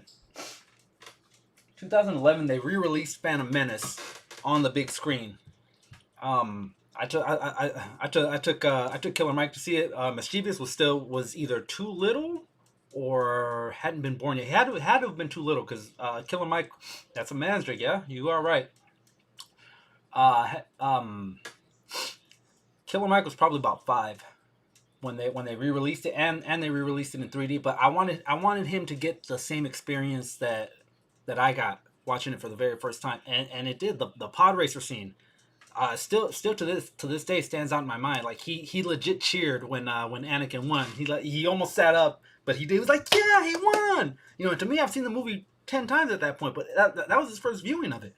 So yeah, like a lot of people said that it was a cash grab to re-release movies that you could rent on DVD that you owned on DVD. But seeing them on the big screen is just a completely different thing, especially on the first viewing. The first viewing of a Star Wars movie, you definitely want to watch it in the big screen, on the big screen. What do we think of that head sculpt? I would have liked an alternate head, like a more neutral face, and if at all possible, some kind of cloth good, or something to make him hooded. Give him like a hooded look. Batman, you cannot hide. Yeah, no hiding in the shadows, guys. Announce yourself. Announce yourself. Like what was that movie? Don't Be a Menace in the Hood. Like, you better announce yourself, fool. Remember, he starts unloading on the door. You better announce yourself, fool. It's a damn shame what happened to the kid who played Anakin. Yeah, man, we talked about it a little while ago when Nerdzoic was still on here. Jake Lloyd is his name. He whatchamacallit, yeah, he hit some hard times because being a child actor is tough. Corey Haim, Corey Feldman come to mind. Macaulay Culkin. For as much bounce back that Macaulay Culkin has had, he had a troubled childhood after, I think from like 13 and 14 on. It was, the public eye was on you all the time. So let's see how easy or hard it is to pop these out. Not too hard. We'll get them in some gripping hands. The Anakin curse. Yeah, you know what? What was his name? Christian. What? Oh man, what's the name of the actor that played Anakin? Hayden Christensen. Hayden Christensen did not get a lot of work after playing Anakin. He made a handful of movies. Luckily, we're getting them back. Believe he voiced his own character, didn't he? In Last Jedi. I think we're gonna be getting more. Yeah, Drew Barrymore bounced back good. True. First live stream I've caught of yours. Oh, thank you, Thomas Brock. What's up, brother? Well, smash that subscribe button, bro. We're here every Saturday, as you can see right here. We're here every Saturday at 12. Nerdzoic was kind enough to join us today.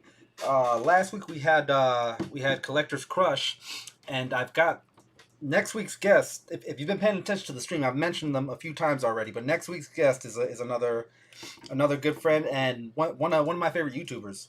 So yeah, make sure you guys come back. Turn on those notifications for next Saturday's episode. We'll be back with somebody. I'll just say it right now. Dan Powell, welcome to the channel. Dan Who Reviews. We're gonna have Brandon and Dan in the building next week. And since he's in the chat right now, we're working on getting IE. IE's gonna be another guest. He's a busy guy. He keeps blowing me off. I'm telling him, hey bro, you want to come on my stream? He's like, I'm busy. I got stuff going on. So he said I need to match his subscriber count before I can ask him to be on a guest. But when I do reach Dan IE's, right on. Thank you, Brock. There you go, newest member of the Wolfpack. Welcome, sir. Pal, welcome to the channel. Yeah, when I get up to IE's numbers, he said he'll come on the stream and be a guest. So appreciate you, IE, for showing love to the little guys. You were a little guy once too, so yeah, he knows where it comes from. But yeah, I'm like that. I'm having an issue having them hold both. I'm sure you can do it. You just kind of gotta play around with it. Definitely, you want to heat your figures up sometimes to get it to work. All right, there you go. And then they would be opposites.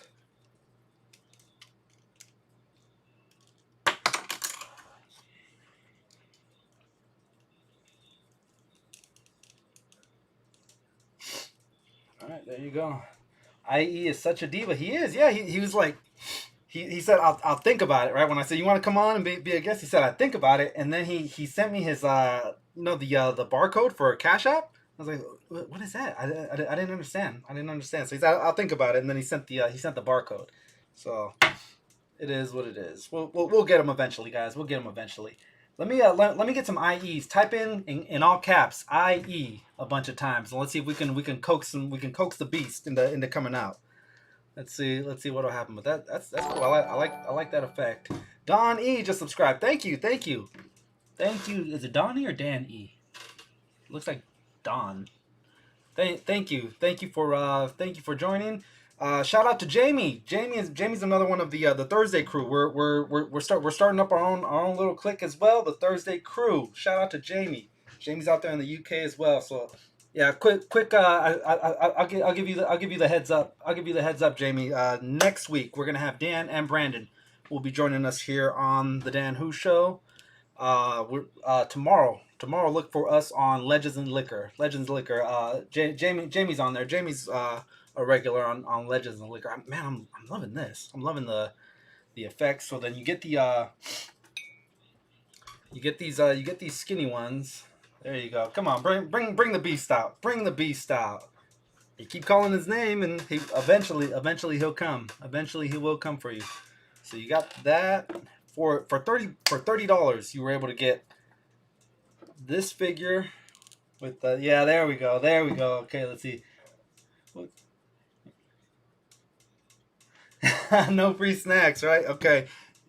Yeah. Well, he sent me that. He sent me his Cash App code. So yeah, I'll shoot him over a few Oreos, maybe a cheeseburger. We went yesterday after all these. We went and celebrated with some In-N-Out burgers. So that was we could have joined you. IE is actually considering coming over my area. We'll do a thing where while I'm working, he's toy hunting. While he goes to work, I'll toy hunt. So we'll have it all covered.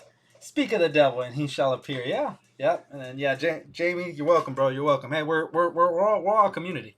We're all a community. It's Dan E. Okay, thank you. Yeah, on the thing, it looked like a O. Apologize, but yeah, thank you for subscribing. Like I said, we're here every Saturday, episode 28. So 28 weeks in a row that we've been coming on, and just chilling out. Now the lightsabers the blades fall out really easy, man. But it's a good figure at $29.99. And definitely check the Disney website, guys, because I know I've seen it at 19. It was on clearance at 19. So Beetlejuice. Yeah. Yep.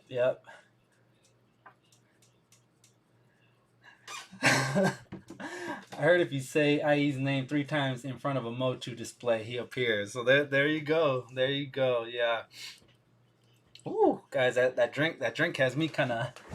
I'm feeling it. Let me crack this window open. Hopefully my neighbor's not doing yard work or stuff like that. He my neighbor's in a cover band. My neighbor does he's in a rock band. So Saturday mornings, not too early, but like around 9 to 10 o'clock, they start rehearsing. So yeah, from then, but they only go for a little bit of time. But yeah, you do hear their rock music playing in the background, which I don't mind. I like classic rock.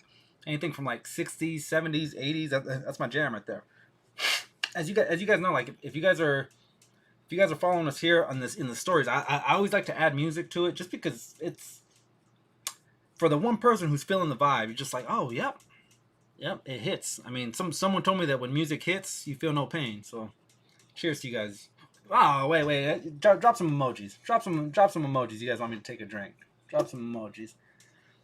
I'll be slicing and dicing Jedi fools that come my way. They don't call me Darth Maul for nothing. Yeah, true story.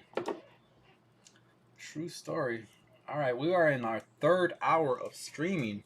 Here, let me show you guys a couple things that I didn't get a chance to. I didn't get a chance to talk to Big Nerdy about. Man, that guy knows his stuff. The fact that he can randomly, just shout off some the prices, and he was actually pretty accurate because he double checked them himself. Valley, this one's for you. Jamie, all right, we're warming up. We're warming up for Legends and Liquor tomorrow. One more time, guys. If you could drop a few of these bad boys for us, and we'll have all the apple juice we could. And then tomorrow we're gonna be on Legends and Liquor, just having a grand old time with our friend Dan Who. I think Brandon's gonna pop in for a little while. He should. Like I'm in charge of it. You should do it. Good guys, man. I'm literally always DMing those guys back and forth. So yeah, good friends of the channel. Cheers, boys. Drink. Hey, again. Say his name, and he will appear. He will appear. Yeah. Yep, there you go. All right, God, I'll have another one. Just because you dropped so many emojis, we'll have another one. Cheers to my mates from across. Oh, the girl strikes back. She's another one from the UK. Cheers to everybody, guys. Appreciate you guys coming on. We're in hour 3 of the stream. We had Big Nerdy was on just a little while ago. Cheers, boys. Cheers, lads. When you're talking to UK folk, it's cheers, lads. But yeah. There you go. All right. So yeah, when Big Nerdy was on, I was able to show him Showing these. I found them for relatively cheap, man. I spent less than $10 for both. I spent less than $10 for both of those, so that was cool. I went down to my down in the basement. I've got a big tote of just things that I never got around to opening. If you're ever having a bad day, guys, and if you have one of these, little put away stashes, if you're ever having a bad day, life happens, stuff like that. You're ever having a bad day, go over to your little tote, lift that thing up, and take a good whiff. Take a good whiff at that. The aroma of fresh plastic when that fresh plastic hits. Oh man, that'll brighten your day. That'll brighten your day right there. So I went down and brought all this stuff up from the basement to check it out. Let me get caught up on chats. I'm all in my field. But yeah, that the wafting smell in a good way. The wafting smell of fresh plastic that hits you, man, it hits right here. It hits right here. Let me see. Let's hope that England wins. Then it'll be a great mood. I'll be drinking most of the day. Let's hope I remember. Yeah, no. My very first. So we do have one night stream, right? That we did. It's called Late Night Hype. And if we do it again, it'll be Late Night Hype episode 2, episode 3, just depending on if we keep it going, But yeah, don't stream and drink, guys. Don't come into the stream already 2 sheets to the wind, 3 sheets to the wind, because it'll be kind of crazy. It'll be kind of crazy, but yeah. The other time was after Justice League had released. I did a talk, like let's talk Justice League, and I was a little gone at that point. Let's see, but definitely we'll be on Legends and Liquor tomorrow. Tomorrow morning for me, tomorrow evening for you guys in the Greenwich Mean Time, tomorrow afternoon for everyone on the East Coast. 1 p.m. he's gonna get going for you guys on the East Coast. 10 a.m. for me. Get Dan on this show. You guys repping in the stream today. UK guys repping in the stream. Yeah, heck yeah, man. Hey, all day. I got love for everyone in the UK, man. Phil Jones, Rich, you guys are awesome. The Girl Strikes Back, she's awesome as well. Another UK collector out that way. He's gonna be out. Fresh plastic gets you high. Yes, it does. I want to get plastic weight. So come on over, bro. Come on over. We can sniff it together. That sounds so gross. That sounded so gross. Dan Who, Doctor Who, roll the title. And then pass out from smelling all that plastic. Definitely. To get a fixed damn door. Love you, fam. Yeah, Richard. Yeah, definitely. Hey, like I said, bro, drop a super chat, and the Wolfpack official ghost will never bust through that door again. Where you at? Right there. Never seen Doctor Who, but fun fact, my full name is Daniel R. Williams, so technically Doctor Who. Yep, there you go. We've got a doctor in that. Somebody stop me. Good, you give me rent. Yeah. So I pinned your last comment or your last video for the Thursday stream, Dan. Yeah, if you're not subscribed to Dan, follow him, please. You will find me every Thursday in the chat on for Dan Who, and he's gonna be our next guest. I proclaimed it. He told me, he's like, hey, let me check schedules. I was like, no, well, I proclaimed it now. Brandon's in. Brandon's already in. So if you don't want to be left out, yeah, we'll definitely get you included. That's perfectly fine with me. You're more than welcome. You've been a friend of the channel for very long and one of our strongest supporters. I got much love for Dan Who. Dan Who gets if Dan Who ever makes it out west, I will be there to pick him up at the airport with a cooler of Cobblepot? No, Cobblepot is the last name of Penguin. Koppelberg, with a cooler full of cold Koppelberg. And yeah, and we'll show you around and do whatever. Yeah, next Saturday, and it's also the giveaway day. So if you guys are stick around to see who wins this bad boy, we'll have Dan and Brandon. Dan and Brandon be on, and then if he's not too busy, the week after that, we'll try to get IE in here and hang out. But I don't know who's watching, but I'm getting a little thirsty, guys. If you guys want to drop a couple of those emojis, I'm more than willing.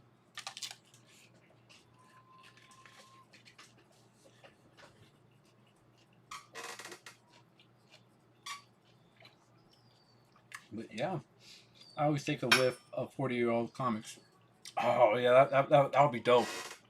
That would be dope creation because yeah, it is a different aroma. It's that paper, but it's almost like the story that thing can tell is just yeah. Mm-hmm. Thomas Brock, Omar Vasquez, thank you, sir. That's cool. We had our first our first Thursday crew show up. We started getting the knives. Last night I was watching Unparalleled when he had Brian when he had a MCU collector on, and I popped in. I said Thursday crew, and put the Union Jack flag. I put that one in there a bunch of times just to try to get a reaction from them. But yeah, it was fun. I was talking to Brian this morning about the DC the McFarlanes. They're starting to hit. I think maybe tomorrow. So everybody here in the States, start looking at your Walmarts tomorrow. We're probably gonna start getting some of those DC Justice League figures. All right. Stole my credit card in there. All right. Cheers, boys. Cheers to everybody watching. Cheers. It's going down smooth now. I'm gonna need another one. Coming up on 3 hours of well, no, we passed 3 hours. Coming up on 3.5 hours of streaming. But yeah, you know what? Honestly, this is the part of the stream that I enjoy. Like we're done talking about everything, but it's just we're just chilling out. We're just vibing. And check it out, Dan. Buddy Valley 559 hooked it up with my drumstick. So now I no longer have Nubman. I've got Stiltman. Wolfpack Mother. If you can tell Killer Mike to get Nubman down from the very top shelf, maybe we can put this guy together and I can complete the Build-A-Figure wave from January. It's crazy, January, and I'm completing it. Cheers. Well, I'm out of drink now, guys. Dang it. What will we do? Sit tight, guys. I'm gonna get a refill. I'm gonna go grab Nubman, and we'll complete the Build-A-Figure. See when you get this comment in 2099. Right back, guys. Right back.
All right, boys, we're back.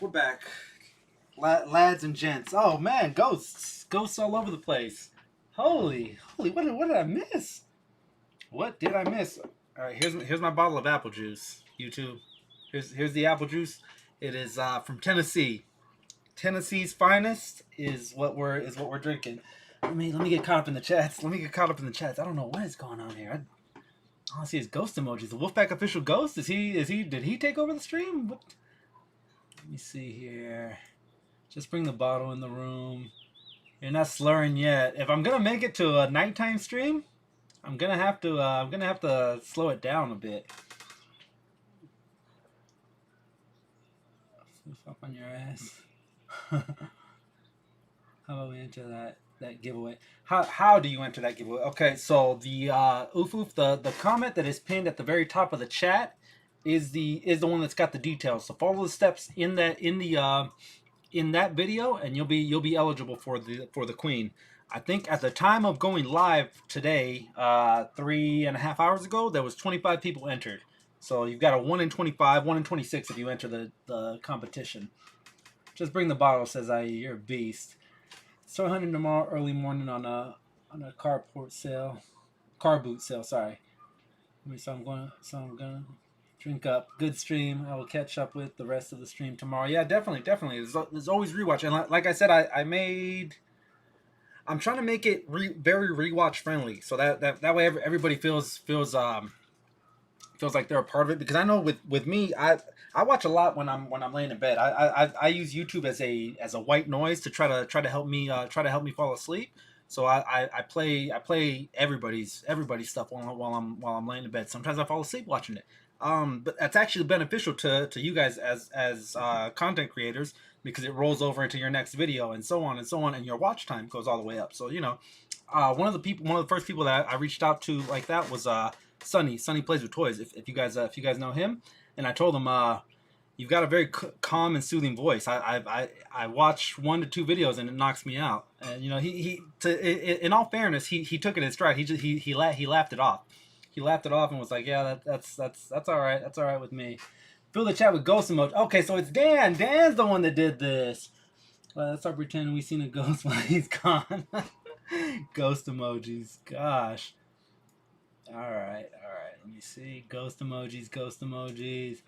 We need to call the Ghostbusters in here. Yeah, Dave's Dimension. If Dave's Dimension is he's into cosplaying. He's got the whole setup. He's got the gear. He's got the proton pack and stuff like that. I'm behind on chat, so let me get caught up. Whoa, scary. We saw a ghost. Oh, yo, your seat kept spinning. Dang. We all seen it. You saw me. My bad. Says the Wolfpack official ghost. Things moving by themselves. Jeez, I'm getting spooked. Drink up, fool, says Creation Matrix. We saw him floating around the room. God, we saw a levitating figure. Oh, that would be freaking freaky, bro. Freaky as hell. I mean, speaking of freaky as hell, look at that head sculpt. It's pretty freaky right there. Yeah. Figures moving by themselves. Drink up. Saw Patrick Swayze floating when you left the room. Is he in the? No, he's not in the cat tree. He's not in the cat tree. Whoopsies. Yo, your seat kept spinning around. You guys are crazy. The fans, LOL. All right. So it's very unfortunate, but this is the last bit of apple juice because we have gone dry. We've gone dry on the apple juice. This will be it. I'll run out after the stream and pick up another one if we want to come on. I mean, Dan, I know by then it'll be like 4 a.m. for you guys, or I don't know. You know what? It might be like 7 a.m. by the time we actually go. But yeah, you guys don't have to pop in, but message me on Instagram if you guys want to pop in, and I'll do the same thing I did with Nerdzoic. We'll have a screen for guests, and then just come in, just talk some smack. Tell us about your finds. Tell us about your what you found this week, what you're hoping to find, and yeah, it's more of a get to know you kind of thing. Like I'm having a keto meal right now as we get to know each other, but.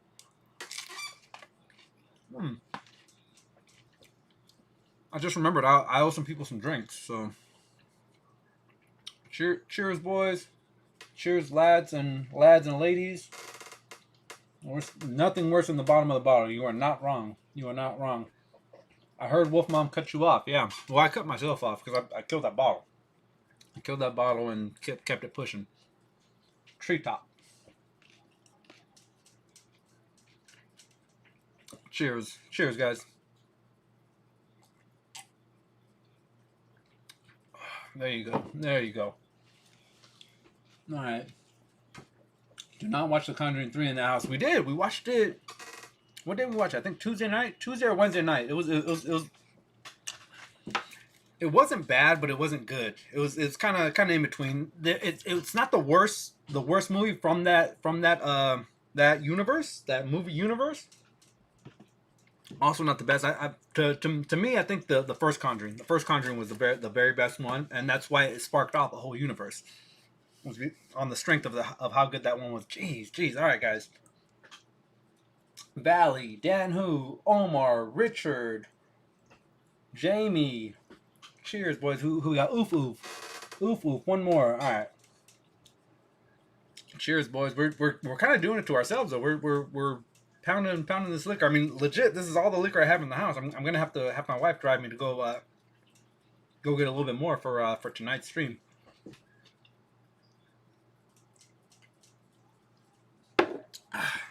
All right, cool.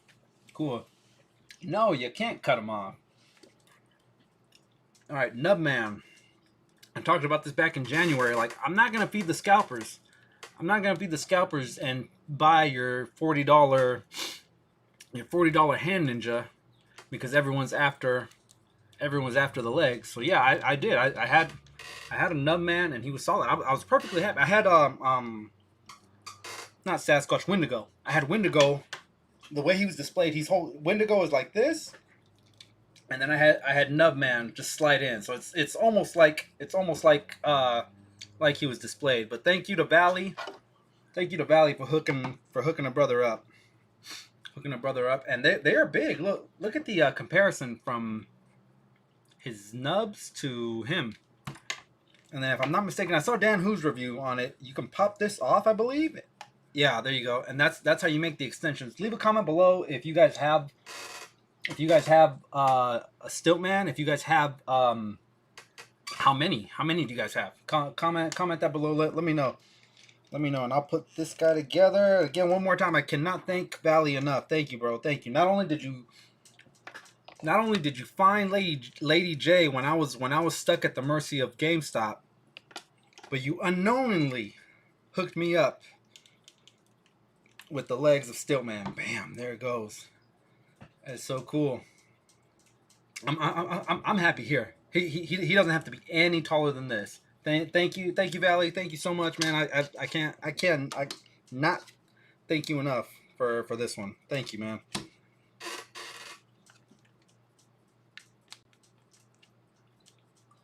There you go. There's the stand.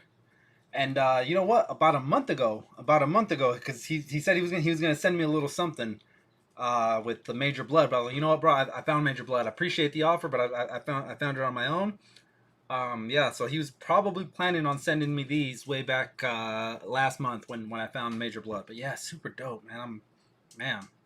Totally worth it now. Now I know I Kemp Pool Live had like freaking 14 of these. Who was another one?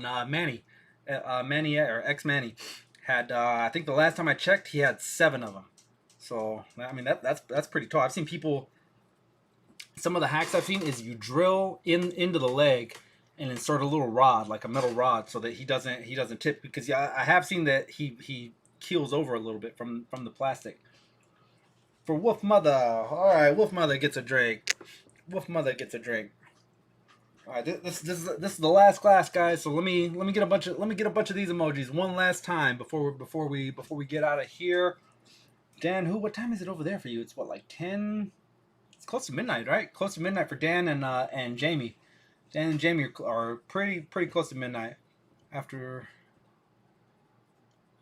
2 or 3 sets, he starts to get wobbly. Yeah, I believe it. But this is actually perfect. That's a perfect height. I mean, yeah, maybe one more, and then when you get one more, you're like, let me go for 2 more. Let me go for 3 more. And then yeah, you get those ones that are flopped over. But that's perfect. He sits perfect. He sits perfectly. All right.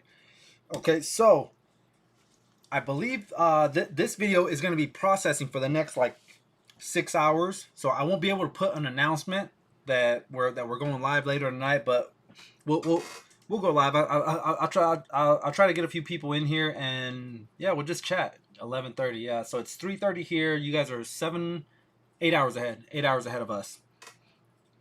Gonna miss Nub, man. I know. Me too. But you know what? He graduated. He graduated to Stiltman. You're Nub man until you you gotta crawl before you can walk. Definitely that. Whoa, easy. Yeah, so YouTube probably doesn't let you put on the notifications if something is pending or processing. Sorry. But yeah, I think we'll just go live. Maybe it's 8 p.m. my time. Maybe it's 9 p.m. my time. I don't know. But we'll go live, and we'll see. I'll try to get some people on. I think you're working. You're working right now, right? You won't be off till late, like 11, 12 my time. I'll try to get some. I'll try to get a few bodies. I'll get on Instagram and I'll get on Instagram and see who wants to come on. Give me your email, a solid email where you can do it, and we'll do it via Zoom. We'll have Zoom meetings and just have a drink, talk figs, do what it do. All right. Let me see. Jaeger, Jamie, Omar, IE Toy Hunter, anyone who's in the building, anyone who's still hearing my voice right now, drop one of these. This is gonna be the last sip. 3.5 hours of streaming, solid numbers all throughout. We're in double digits the entire time, guys. Thank you. The official bling of the Wolfpack was on display almost from the very start of the stream. So thank you guys. Let me real quick while we're waiting for a few more of these emojis to pop up. Let me show you everything that I couldn't show. That I didn't have time to show Nerdzoic, but archives Boba Fett. Now everything here I never bought with the intent of buying it and letting it appreciate in value. See that? There you go. The slurring is starting.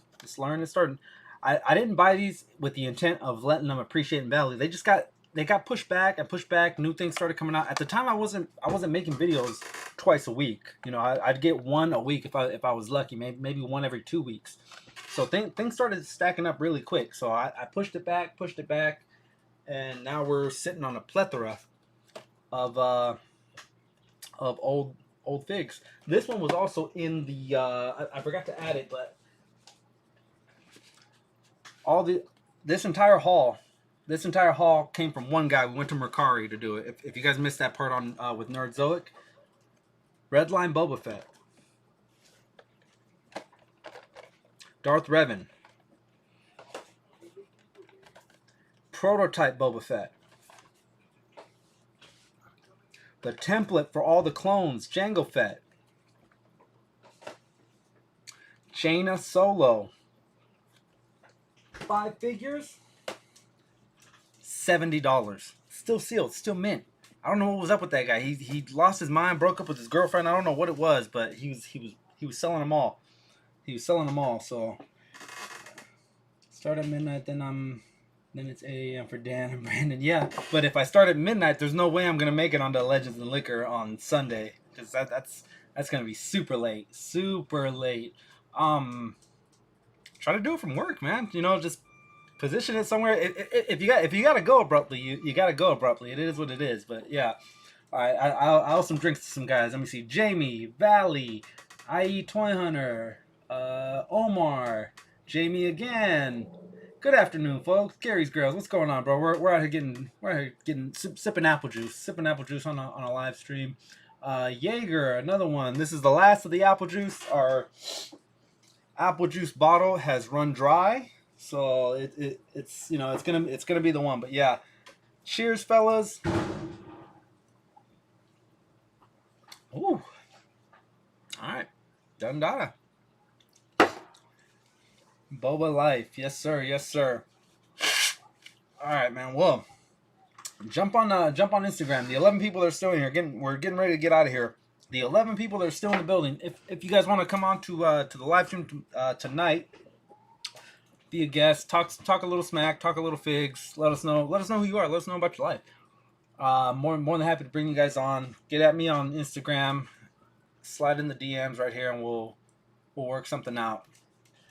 Let me see. I'd like to one more time. I want to thank our guest, Nerdzoic. I almost say Collector's, because I opened up Instagram and Collector's Crush is on there. So I was like, that was last week. But yeah, go follow Collector's Crush if you guys are not already. Go follow Nerdzoic if you guys are not already.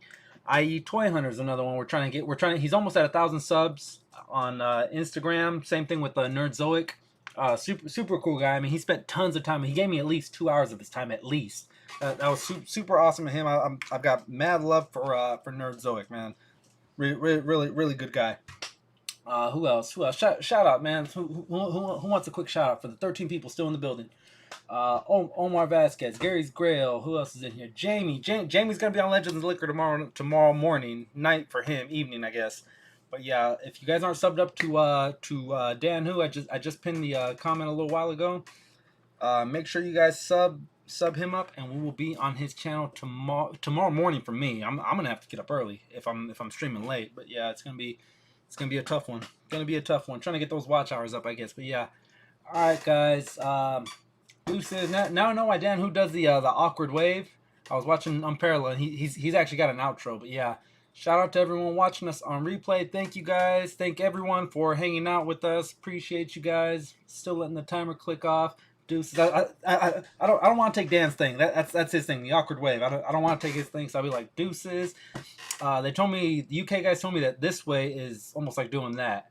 So we've been flipping it around and doing deuces like that, doing the Richard Nixon. I am not a crook type thing. But yeah, all right, guys. Thanks to everyone for coming and hanging out. Appreciate you guys. We'll catch you again next Saturday, 12 p.m. Pacific, 3 p.m. on the East Coast, 8 p.m. Greenwich Mean Time. Shout out to anyone in Hawaii or Alaska. It'll be about 9 a.m. for you guys. And yeah. Message me on Instagram and see if you guys want to come on. We'll it'll be our initial one. But yeah, I'll bring guests on and we'll see. We'll talk, chill, do all that stuff. 14 people in the chat, guys. Yeah, later tonight we're gonna come back on and just boob around, talk some smack, drink some drinks. We'll get to know each other, man. If you guys are new to streaming or new to YouTube and stuff like that, and you want to kind of get your feet wet, come on here. I'll bring you guys on. We can talk, get to know each other, stuff like that, man. All right, I'm babbling. If you guys know this channel, man, you guys know I love to babble, especially after a few glasses of apple juice. Deuces. Subscribe. See, that's the drink. That's the drink taking hold. Subscribe to IE if you want to pin a few of these accounts. Does Jamie have a channel? I'm not sure. I don't think he does, but yeah. I don't know. Yep. Deuces. Start at midnight. That way, Brandon and yeah. All right, guys. Deuces. We'll check you guys out later tonight.